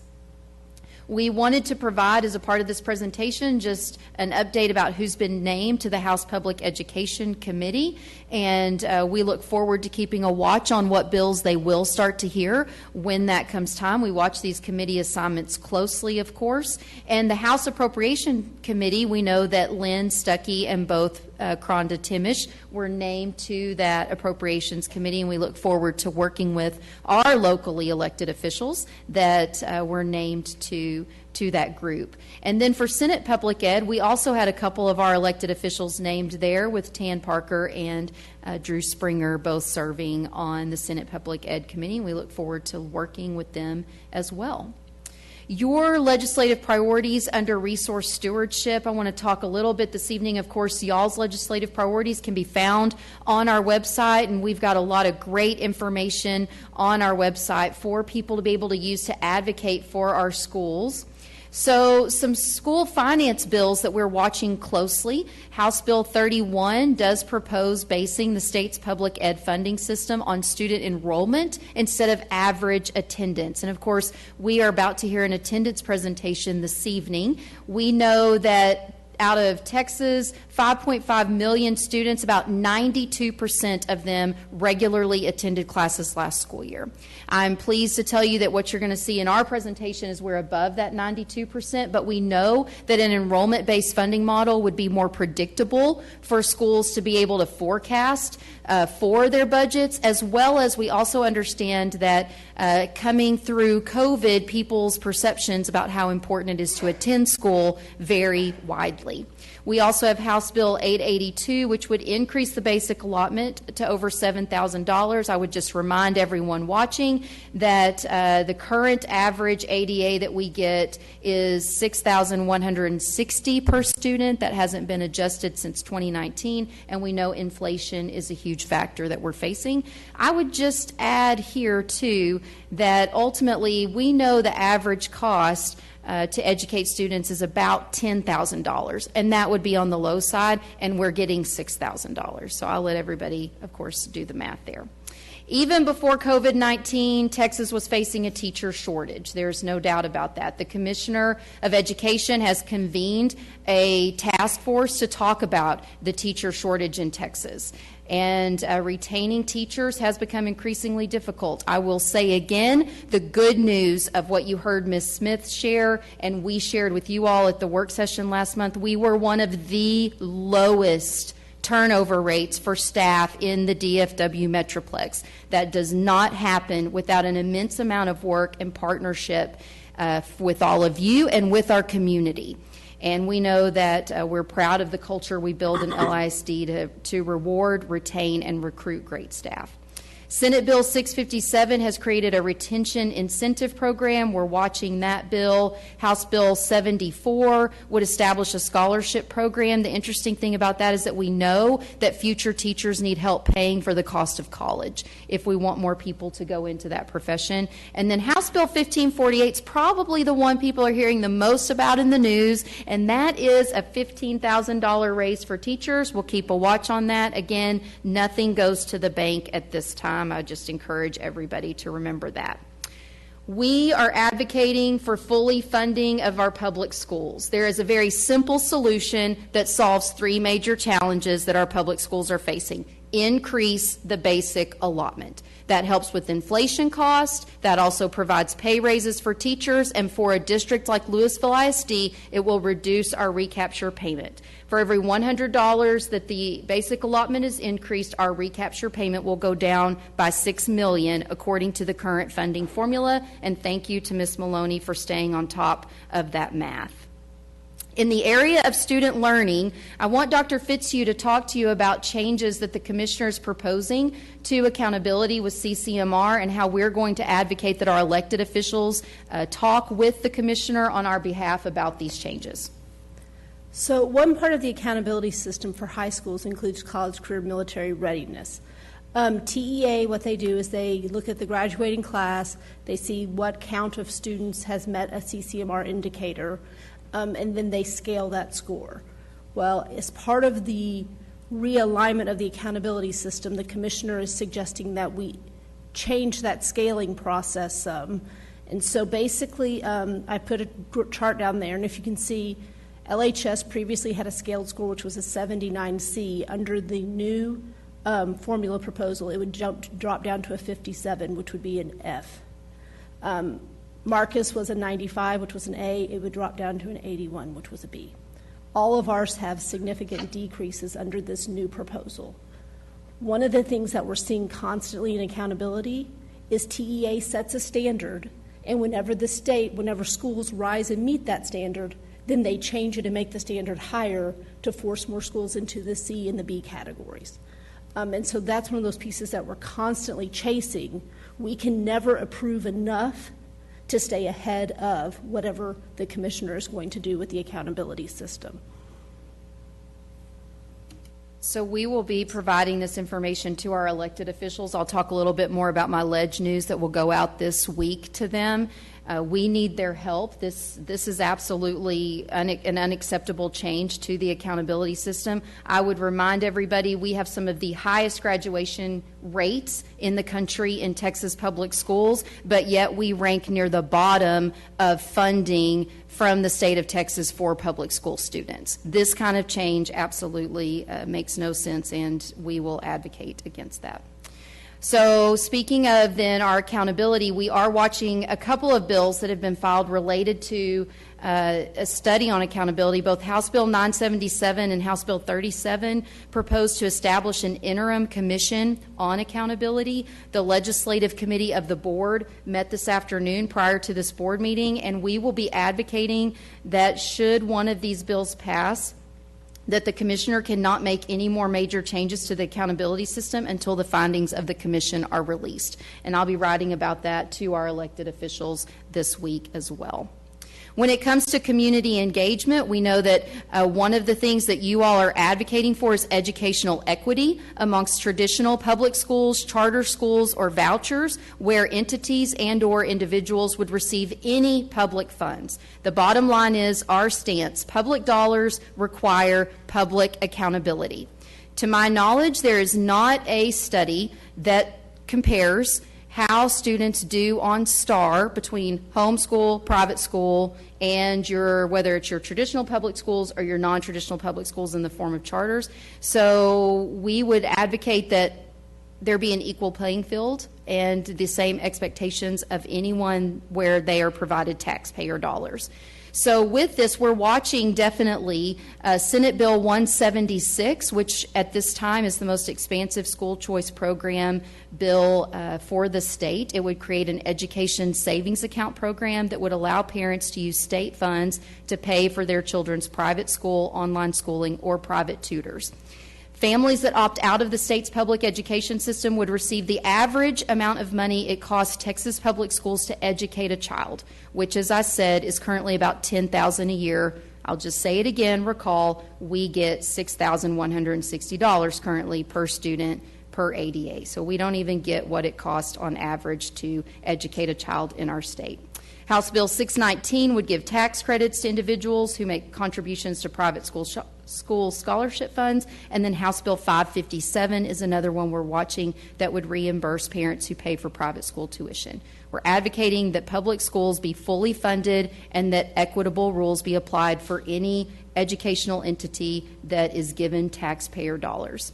On our website, we ask that you stay informed. We are making it easier and easier. You can follow what we're putting out there to our elected officials on the district website. All you have to do is go to legislative priorities. You'll see my January newsletter to our elected officials. I'll be sending another one this week. I will post that. You can also subscribe to alerts to receive the newsletters when we post them as well. We've got PTA Rally Day coming up February 27th. I'm looking forward to joining with our PTAs as they advocate for our public schools and for fully funding our public schools. And of course, we know we will be advocating that recapture payment for LISD come down. And then Denton County Days are happening March 21st and 22nd, and I know several of you will be attending that as well as we advocate for our public schools. The bottom line is we've reached the point, and I will continue to say this every month if I have to, that 10% of property taxes for LISD taxpayers are going to a recapture payment that is going back to the state. And that is costing our taxpayers, and that money they think that's going to LISD is in fact not going to LISD in order to educate the children of the Lewisville Public School District. So with that, Ms. Maloney, did I miss anything before I turn it over to the board for questions? No, I don't think so. Great job. Thank you. I'll take that. All right. So I will turn it over to the board for any comments and questions on the legislative update. Okay, I'm sure we'll have some questions or comments on this one, so you want to go first?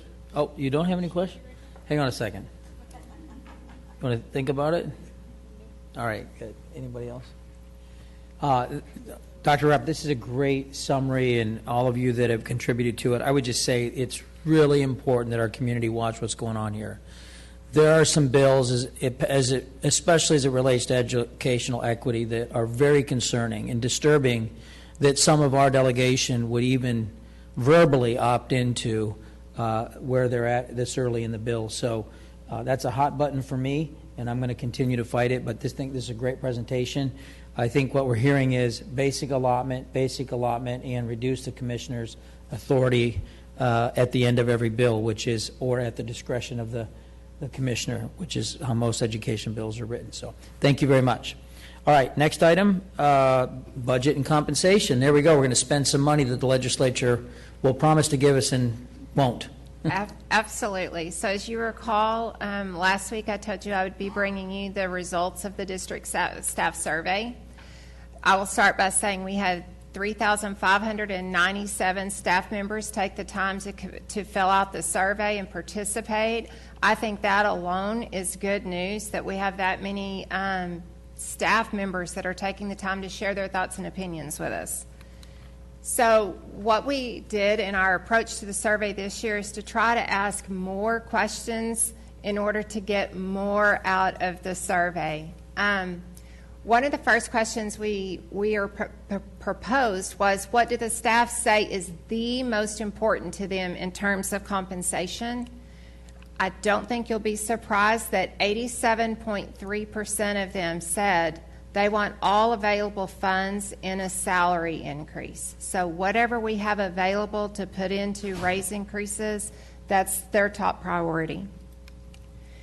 After that, though, we said, is it more important to receive the maximum percent raise than any other benefit mentioned in the survey? And so I think this is really important for you to see that 64% of them say yes, that is more than important than all the other pieces of benefit that we're going to talk about later on in the survey.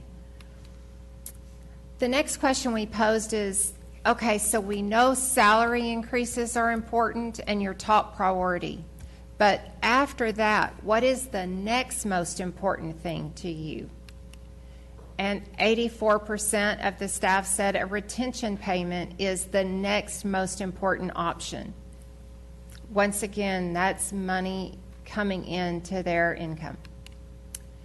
And I'm just sharing with you here, yes, retention payment was the highest, and you can see then second to that was an increase in local leave days, followed by 403B, the health clinic, the employee daycare, and then the referral payment. So we asked other questions about other types of benefits. We asked about local leave, and the question was, what is the perceived value of increasing the local leave days? And you can see that 60% saw it to be extremely valuable, while 4% didn't see much value in it. We then asked the question as to, what do you perceive the value of a 403B match? This is pretty interesting. 50% thought a 403B match was extremely valuable, 22% valuable. I will just note, of the 5% that said that it was not valuable, a lot of their open responses to that question were either they're so close to retirement now that they've already made plans for that, or that with the economy as it is, they simply can't afford right now to put any money in a 403B. But those were responses we saw multiple times. And then we asked, okay, well, how many of you would use a 403B match if we were to offer that? And you can see 82% did say yes, they would use it, and 17 said no, they would not. So then we asked about an employee health clinic, and this for me is the dead horse that I'm going to quit riding. So this will be the last time probably you hear me talk about an employee health clinic, because you can see that our staff, really 28% think that it is extremely valuable, 15% do not find value in it. And we're all over the place in a mixed review for this, but this would definitely, although I personally see value in it, it's not something that our staff does, and so this is not something we would probably want to focus on. We went ahead and asked the question, how many of you would use the employee health clinic if we had it? Only 60% said they would. Those 40% that said that they wouldn't, it is primarily because of location. You know, obviously in the survey we couldn't tell them where it would be located, and as we've talked about before, location would be a strong contributor in how they answered, or that they have teledoc already available, or they like going to their primary care physician who knows them. So then we went on to employee daycare, and once again you can see, of course, in what is the value of an employee daycare. We had 29% that saw it as extremely valuable, while 23% did not find value in it. This one I do find a little interesting, because when we asked, okay, how many of you would use an employee daycare? Just from me personally, I think an employee daycare would be extremely valuable, but then, praise the Lord, I no longer need an employee daycare, so I would not personally be using an employee daycare. So somebody like myself would answer that it's valuable, but would then answer this question as no, because I don't have children that would be in a daycare. However, an interesting note on this, we had 17% of our staff that said yes, they would use it, and I just want to put that into context. That 17% represents 550 employees, and just to share, Denton ISD right now has 72 employees' children in their employee daycare. McKinney has 220 that participate in their daycare, and Plano has 156 that participate in their daycare. So while we have 17% is all that are saying yes, that's 500 people that are saying, I would put my child in that daycare. And when you compare it to the numbers of others, we would easily be able to have 4 or 5 daycares that would be in use. So while I don't see this with over 80% saying no as something we would want to focus on, I do think it's worth noting the 500 people that would be interested in an employee daycare.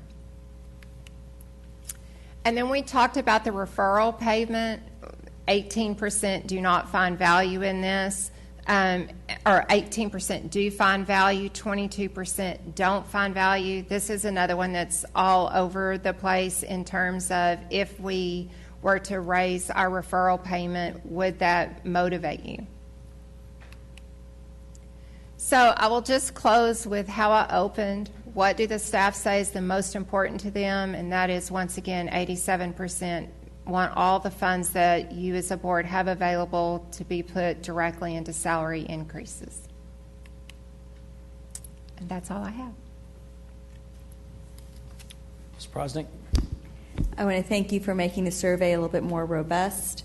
I think you found a new horse. It's called daycare. I think that there's, I'll speak on behalf of the board. There's no doubt that this board would give as much as we possibly could. But if you just saw the legislative report, we only have so much.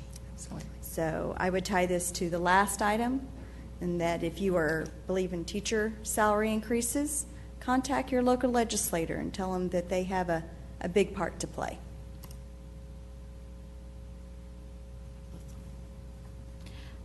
I just have a question about the daycare, about said daycare. I'm assuming that we wouldn't be offering this for free to teachers. It would probably be at like a discounted rate. Absolutely, or that is what I would believe you would propose. That is what other districts do. They have what you would call a discounted rate. It's not at the same cost as if they were out just working, trying to find a daycare for themselves. And it's also ran through payroll, so they're able to take that out through payroll deduction, which makes it simpler. So it's not like it would be, yes, it would probably be a cost to the district, but not, the whole thing. Yeah. Absolutely. Okay. One quick comment, of course, everything that Ms. Prosnick said, but I just want to personally thank you for, again, with the survey, because it's interesting to see what teachers value, because each one of us could think they would value something else. And it's hard to say, well, we want to do something for our teachers. What is that? And my answer might be totally different from another board member. So I think it's important to know what our teachers want and how to try to properly compensate them. I know I'm always one of the ones that's more gloom and doom as it relates to our financial situation. And just like Ms. Prosnick said, our teachers, they deserve everything, especially after, if any of you parents, were in COVID and you had to be the fake teacher or whatever it was. We know that, I was like, give them all their flowers, my flowers and everybody's flowers. But we do have restrictions and constraints. And as Ms. Prosnick said, please reach out to your legislators. You've heard our superintendent give a great report on, where we are and how we're severely underfunded, and that matters when you are trying to compensate our great staff. I just want to echo what everybody else has said, but I want to speak to the staff, and especially the staff who did not fill out the survey. It is important to us to hear your voice, and we cannot hear your voice unless you do the survey. So next year, if you didn't do the survey, please do the survey, because it not only tells us what is important right now and here and what we can control, but it also gives us just another talking point to our legislators. And we want, I just kind of quick calculated, with the Senate Bill 176, well, if that goes the way of the other bill or the other talk of the $5,000 raise last session, that would actually net them about $700. So what we need is real change, we need sustainable change, and we need this kind of information to help us make that impact. So thank you. I know that surveys are always hard to get out, but once again, to the staff, you missed your chance this year. Don't miss it again next year. So thank you. Thank you. All right, I'm going to do a little diatribe, and then I'm going to tell you what I'd like to see as we go into the next month. So I've said this before. We, a couple years ago, last time, I think we went down to Austin for PTA rally days. We sat there, many of us, and heard the Speaker of the Senate, or the head of the Senate, which is the Lieutenant Governor, promise all these $100,000 salaries, turn around in front of Senator Nelson, and make that commitment. That year, LISD received our funding, 4 raises. We received $298,000. We spent total. We spent $14 million, and we also spent the money in a structure that which is what the legislature intended, which was a tenured-based model. There's a lot of hyperbole that goes on right now around raises. If they come through with raises, good for y'all. It'll be in addition to what we're planning on voting on here in April, because I highly doubt they're going to vote on those bills for your salary next year. But that said, here's what I'd like to see. I want to go back to, I think, a tenure model. I prefer 0 to 5 does not need to have the same higher percentages.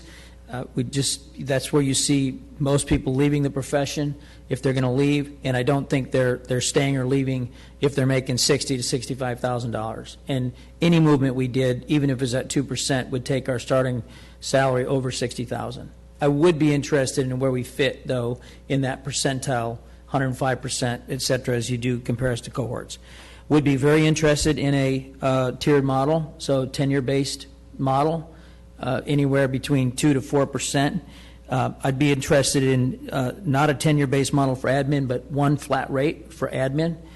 And then retention bonuses, very receptive to that. I would say because we're going to have funding issues, this is not to disrespect administration, but I would focus that on campus level teachers or the job positions that we have there. And then I would also like us to take a look at stipends for the positions that we've had a hard time filling, that we go back to. We did that for special ed, I think, one year, maybe some others, but that we consider stipends to fill those harder to fill positions where it's getting very competitive for us to keep those and fill them. So that's my thoughts. Anybody else want to add to that? All right. I agree with the stipends because it goes to their TRS, whereas a retention payment does not. Correct? So if we did the longevity pay, as I provided in your weekly update, that was paid out monthly, that would go to their TRS. If we did a one-time stipend, it would not. But we could classify it as a longevity pay, pay that out in payments throughout the year, and that would be TRS eligible. But it would exclude what we've done in the past, which is the a lump payment. One time, I think we did one in November, and then we did one in May or June. Yes, it would take the place of. Okay. Thank you. Okay, attendance software update, Mr. Kaj. Real quick, a quick basketball update. The Colony girls won. The Hebron girls won. Thank you, Dr. Rapp, for that great Sports Center update. President Miller, Board, Dr. Rapp, I'm going to talk to you a little bit about truancy and chronic absenteeism and the use of our software to get this data in campuses all moving in the right direction. I'd like to introduce and bring to the microphone Rebecca Clark. You've seen her before present, Executive Director of Student Services. And new joining our team this year is Jennifer Bonyel, Student Services Coordinator. So as we look through the 4 cornerstones, I ensure that learners are actively engaged in meaningful and relevant work. And I think we all are on the same page, knowing that if students are in school, attending regularly, consistently, there's great learning that takes place. And the success rate is tremendous. So a little background and about the need. In 2021, the board authorized the purchase of our attendance software to help with interventions and truant and chronically absent students.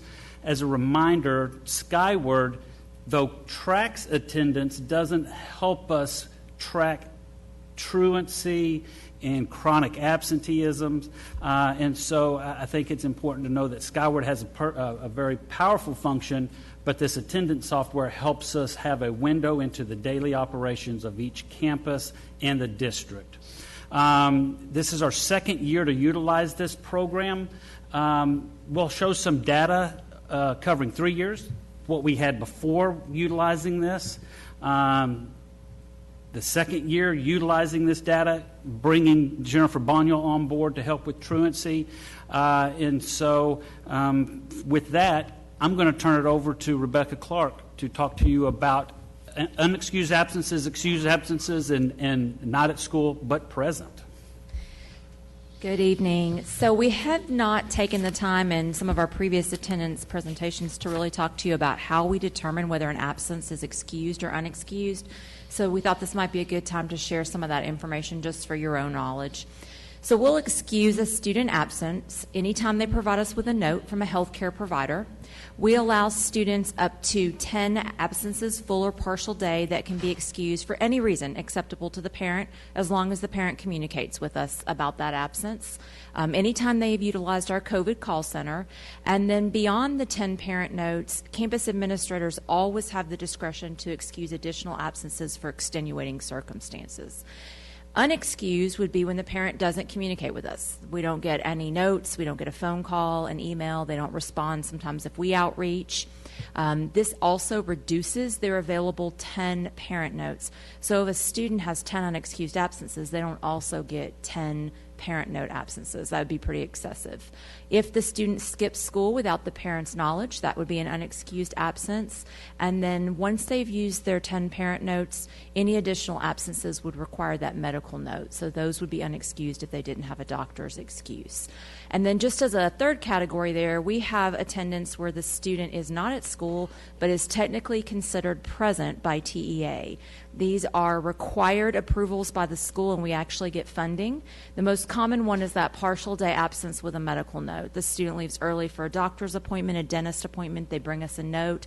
We get to claim funding even if they missed the attendance period.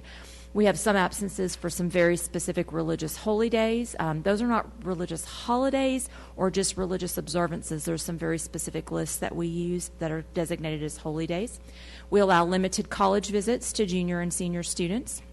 And then we have, as of the last session, certain serious and life-threatening illness conditions that actually allow us to take attendance as present for a student while we continue to serve them with contact with teachers, with assignments, with support while they are perhaps hospitalized or in treatment. And that's been a big change for us in the attendance world, and I think very positive in our ability to continue to support our students when they can't come to school. Some other interesting ones, getting a driver's license. You can actually get a day present by the state to go stand in line at the DMV. And we all know how long it takes to get those appointments and how long you have to wait when you get there. So there's a variety of different ones that are just interesting. If you have to go to court, you bring a note from the judge or the court clerk and you can be excused. Good evening. Just wanted to go over next couple slides. It's just truant data and attendance rates. The current slide is our truant students for the past 3 school years, and a student is defined as being truant if they have 10 or more unexcused absences. So if you look at the school year 2021 prior to the software, just a little over 5,000 students we had that were truant. Moving to 2022 and 2023, it has decreased. Please note that the 2023 data is as of the end of January. Just a breakdown by level, this is similar to the breakdown that was presented last year, with a slight increase in high school and elementary and a 5% decrease for the middle schools. And then also truant students by feeder pattern, very similar percents to last year. And just note that the Lewisville feeder pattern is experiencing the highest level of truancies right now. All right, so just taking a look at the impact that we've been able to have on truancy filing by having Jen join our team. She spends the majority of her time working with campuses on attendance intervention, working with them to develop plans, and ultimately she's the person that takes these cases to court.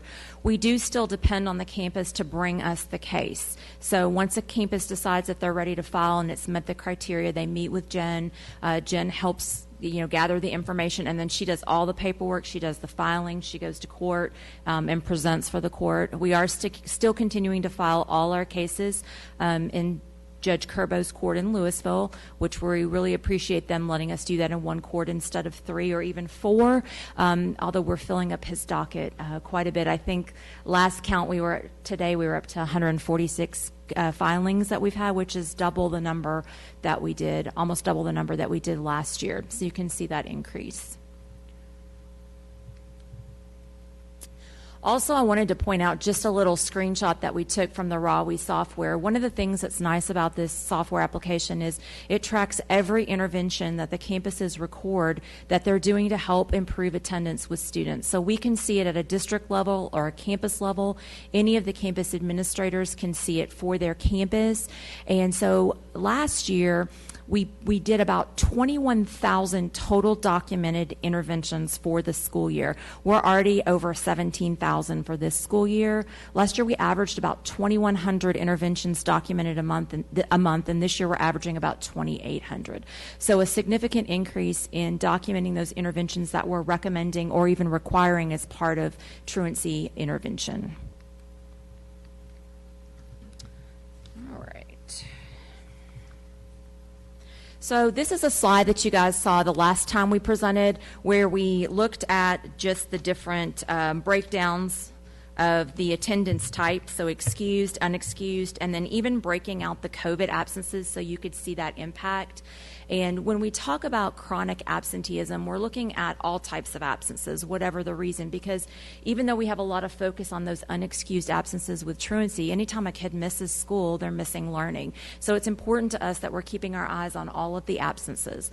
So you can see that about 64% of our absences are excused, not COVID, about 5% excused with COVID, and then almost 31% are unexcused.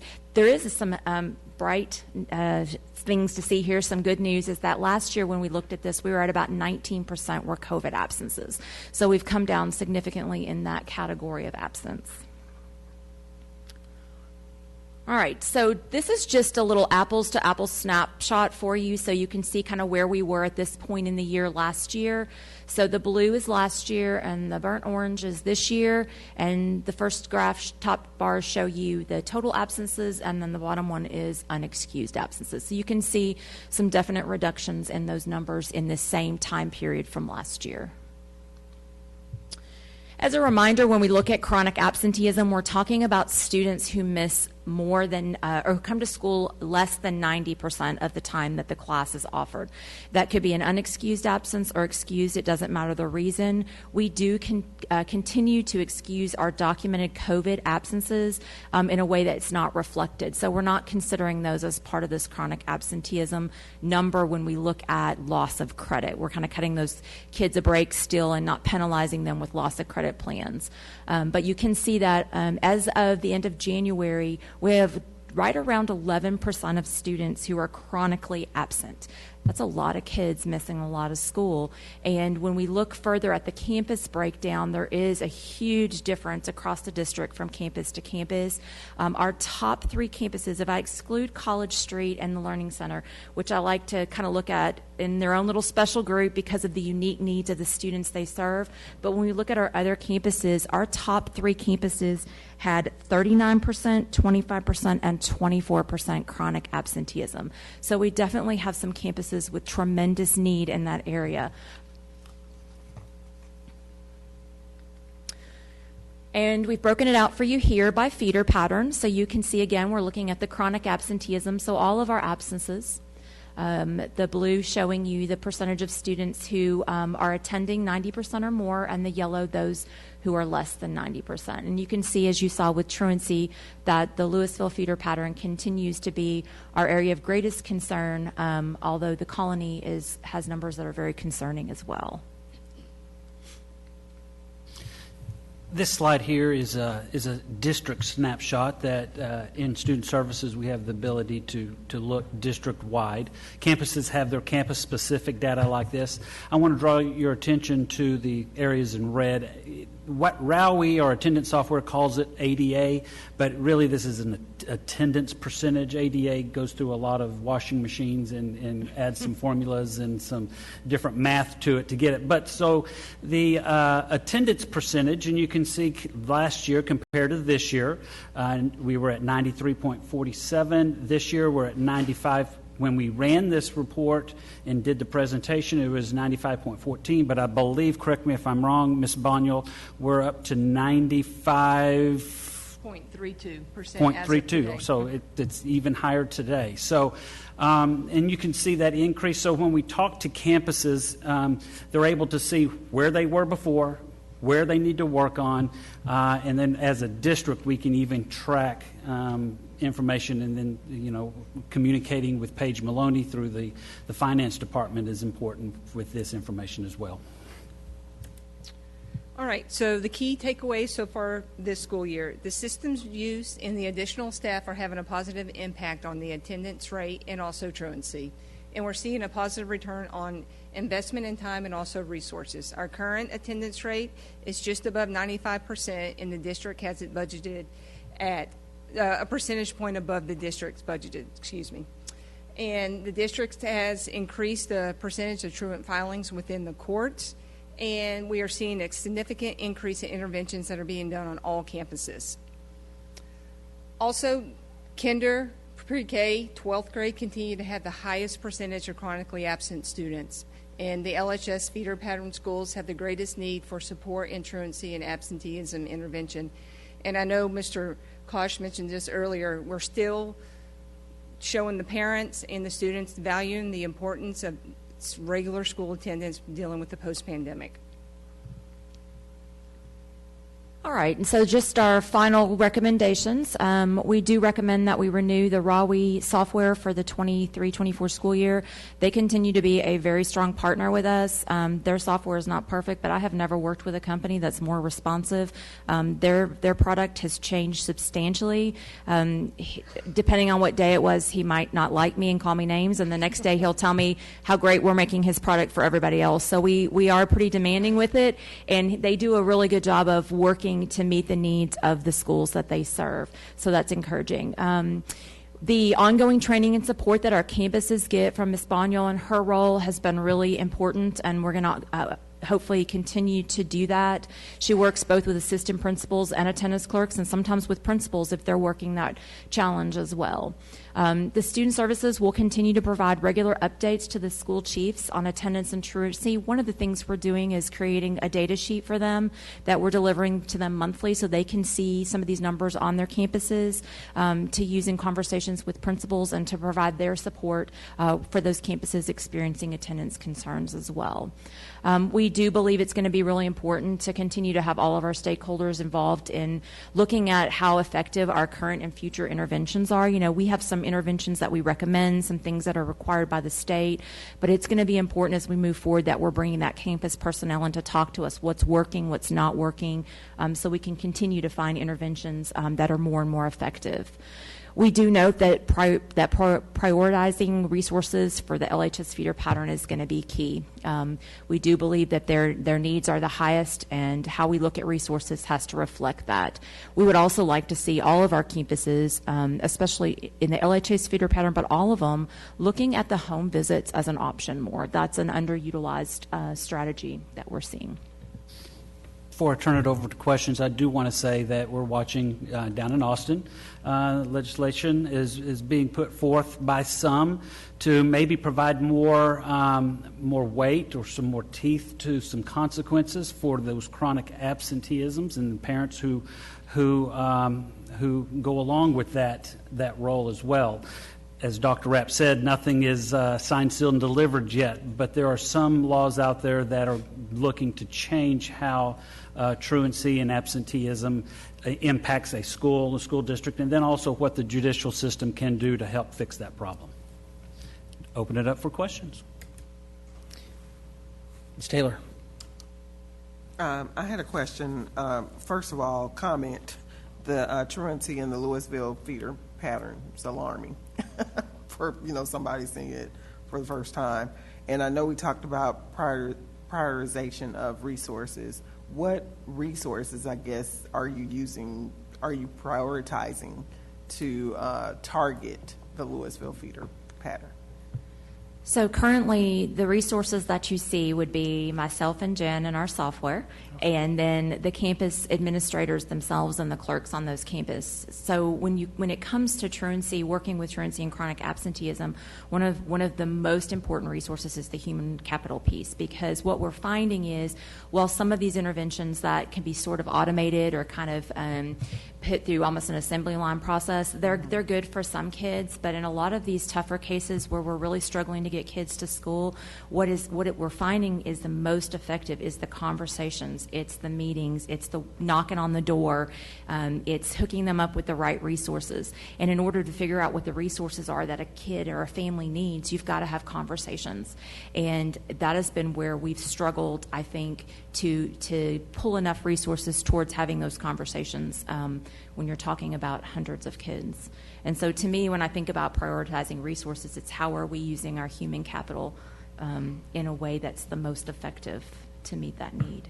And then a follow-up, I'm sorry. Well, and I'll add on to that too, Ms. Taylor, just that, one of the things we prioritized with ESSER funds as we were working through COVID at that time was behavior interventionists, social workers, and a lot of that was due to really seeing that the behaviors in our classroom were also needing support and intervention, and sometimes we know that can lead to absenteeism of students as well, and so working to address that. So really our prioritization went to some of those resources, and of course, who would have thought that in this new world that we would be talking about attendance rates barely getting to 94 and 95%. I mean, I would just remind everybody, pre-COVID, attendance rates were 96, 97, even 98. And so that's a huge impact to a school district budget when you're talking about your average daily attendance barely getting to 94%. And it just shows you the shift in, like we were talking, parent perception of maybe I don't need to be at school every day. And so what we're having to talk about as we work to recommend budget and things to you all is, do we need to do something a little bit different with the resources? And of course, we know that ESSER money is also going away, but yet the needs that we've experienced through COVID and still now is not changing. And so that's just a comment about resources. And I would add one more thought to that as well. One of the things that Jen does is works with campuses to identify the resources that they have available. Sometimes there's always room for more resources. Are we actually tapping into what we have available? We have a great social worker group, and sometimes it's helping those campuses understand, hey, this is something where we need to pull in the counseling department. We need to pull in our social workers. We need to perhaps even connect with our community partners to use those resources that are in place. So that's kind of a thinking outside the box, or really even changing what our past practices have been to educate our staff that are working with the students.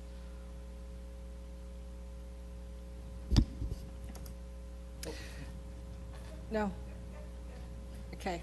I was hoping, Mr. Kosh, you could reiterate a little bit more. We have talked about funding being part of the issue with our truancy, which could be eliminated as an issue if we went to enrollment-based funding, and that would take that concern off the table of any of the legislators who might be worried about it. We still have truancy issues. And parents, I've heard, and are frustrated that we have more, we used to have more teeth in the law that made sure that we could get kids to school. Then they took those teeth away, and now they're considering putting a few of those teeth back in. But our wanting for having the teeth to come back in is because what the data you presented, pre-K and kindergarten and 12th. So if these pre-K and kindergarten and 12th, especially in the Lewisville feeder pattern, if they're having emergent bilingual children, if they're not in school, they're going to get farther behind their peers. And then we're also looking at the graduation rates of these same students that we saw in the taper. So these 12th grade students who are tired in their 12th grade, and they need to come to school so they can finish, so we can help them on with their second. So could you talk for just a little bit about why we want these teeth back in? It's not just about the funding, because we are trying to help the students. That's right. Like we said when we started, if students who are in school consistently hearing the message of school, getting that successful push for that next stage in life is important. And when students are intermittent coming or they're bouncing around from one school to another without the correct following and tracking students that way, teachers are having to play tremendous catch-up on a daily basis and start building those building blocks moving forward. So, that's why attendance every day builds upon the day before. And when we have those chronic absenteeisms of those students, then those teachers are having to work almost double time to try to fill in the back missed learning, but then also moving them forward. So I apologize I didn't send this question in earlier, but when you presented to us the original thing, one of the things you talked about was that Judge Curbo's court was not necessarily happy with how we were doing things before. So I'm curious if that's changed with this software, if we have any kind of feedback from his court. I would love to speak to that. So I think one of the original concerns we brought forward is that the few cases we were taking were often getting rejected because of technicalities, paperwork, and so campus administrators would get frustrated and they just would stop. I'm not going to pursue this problem because I'm not getting the support at the court. That has disappeared completely. Jen, correct me if I'm wrong, we've not had one case rejected by Judge Curbo? We have still had a couple rejected by the DA, which we continue to work at that. We actually had one rejected, and the case manager had to call and apologize and say she shouldn't have rejected it. She messed up, but I can't fix it. But the nice thing is when we take parents to court, we go straight to Judge Curbo. We don't have to go through the DA's office, and that has been a seamless process for the most part. I think our partnership has actually allowed not only us to be more effective, but them to refine their processes. So we have an amazing partnership with him and his court. And I do believe that he is very interested in student success. He's very student-centered. We continue to struggle a little bit with the DA because they're not super interested in truancy cases. And so their timelines are not fast, and it's a pretty long, drawn-out process. But we have been so much more successful. With the thing about Jen being in charge of it is her paperwork is spot on, and she knows the process. And so we've been able to streamline considerably. Good to hear. Thank you. Thank you for the presentation. I know that you guys are going to get an opportunity probably to present this to Dr. Bonner, who's keenly interested in this. It's great to see the progress. It's tough to see numbers, 15.9 and 12.3. But, lest we forget that there's progress here, what happens is this is a national trend. It's an SES trend, and it reflects that. Dr. Rapp talked about our graduation rates. You talk about pre-K, K, and 12 are where you're seeing the biggest problems. That's definitely some holdover from parents who are not or caregivers that are not making education a priority, and kids that are getting a senioritis and probably not showing up as much. I think the other thing is that when we talk about this, we have to combine with it the importance of the programs that we have in place. Communities and Schools has a higher concentration in the Lewisville feeder pattern than they do any other pattern in LISD, especially even in the colony by comparison. Most board members up here have people that they've mentored for years, all in the Lewisville feeder pattern, not in any other feeder pattern. The most mentoring programs that we have, Boys to Men, Jim Mustaine, and the programs he had, all in the Lewisville feeder pattern. A significant amount of work has been done and continues to be done in that feeder pattern. We need to continue to emphasize the other thing is the number of schools that have been adopted by churches in the Lewisville feeder pattern is the highest of any within LISD. So it's important that the communities talk about the importance of education. It's important that the churches talk about the importance of education. It's important that the mentors talk about the importance of education. The fact that we're measuring truancy is it's a lagging indicator of a bigger problem, which is education has to be a priority. Now, there are some legitimate reasons kids are truant, and they're unfortunate. And where we can help, we should do that. But I don't want it to get lost, the number of things that we are doing and the investments that we're making to try and address these problems. This software helps us. I mean, it was interesting to see the numbers from year over year. So I don't know, that says that the way we were tracking it was different, right? That first year that we had the software was about half the number of truant cases. Seemed like in that earlier presentation, you guys, which slide was that? The first slide or... so 2021 we had 5,011. 2022 we had 2,893. Of course, we're trending a low number, but then we talk about the number of cases in front of Judge Curbo's court. So, it'll be interesting to see where this comes out, but there's something, either we're doing a better job tracking or we're doing a better job addressing the information. And again, we shouldn't lose sight of our graduation rates are higher than most of the nation, most of Texas, and we need to make them better. They need to be 100%. There's no doubt about it. That's the primary job we have outside of hiring the superintendent, is to graduate kids. And this is the superintendent that said if kids are hungry, tired, sick, scared, don't come to school. Or if they're at school but they're not present, we can't educate them. And so we need to continue to do a good job on that as best we can. So thank you for your work on that.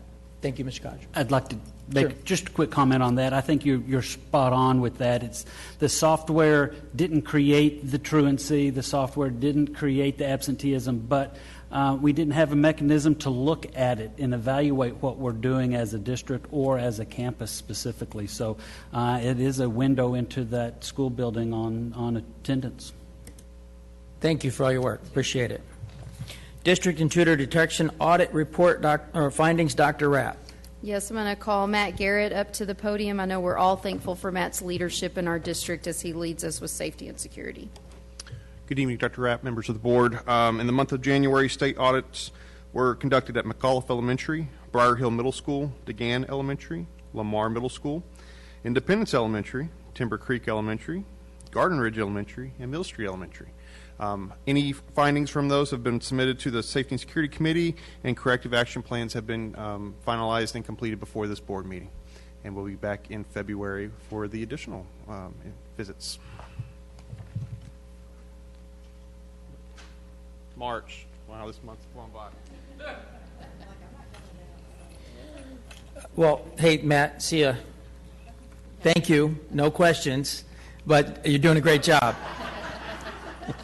I think that meant you don't want any questions. I get it. We saw you before the meeting, but hey, you guys continue to do a great job.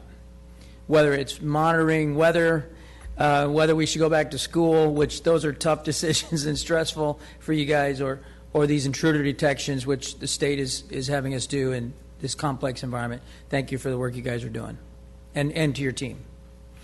Okay, we are going to consider an order calling for the 2023 Board of Trustees general election for Place 6 and Place 7. Ms. Hassett. I move that the board approve the call. Sorry, I don't know why. I apologize. I move that the board approve the order calling for a board of trustees election to be held on Saturday, May 6th, 2023, to elect trustees, Place 6, 7. Ms. Taylor, second. Any discussion? All in favor? Any opposed? Motion passes 6-0. I get it, Christy. The next item on the agenda is to consider a student discipline appeal. If at any time the board is to hear a matter involving a student, the matter must be heard in closed session pursuant to Texas Government Code Section 551.021. We will, therefore, convene into closed session to hear, consider, and deliberate on a Level 3 student discipline appeal. The time is 9:17 p.m.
You got the clock.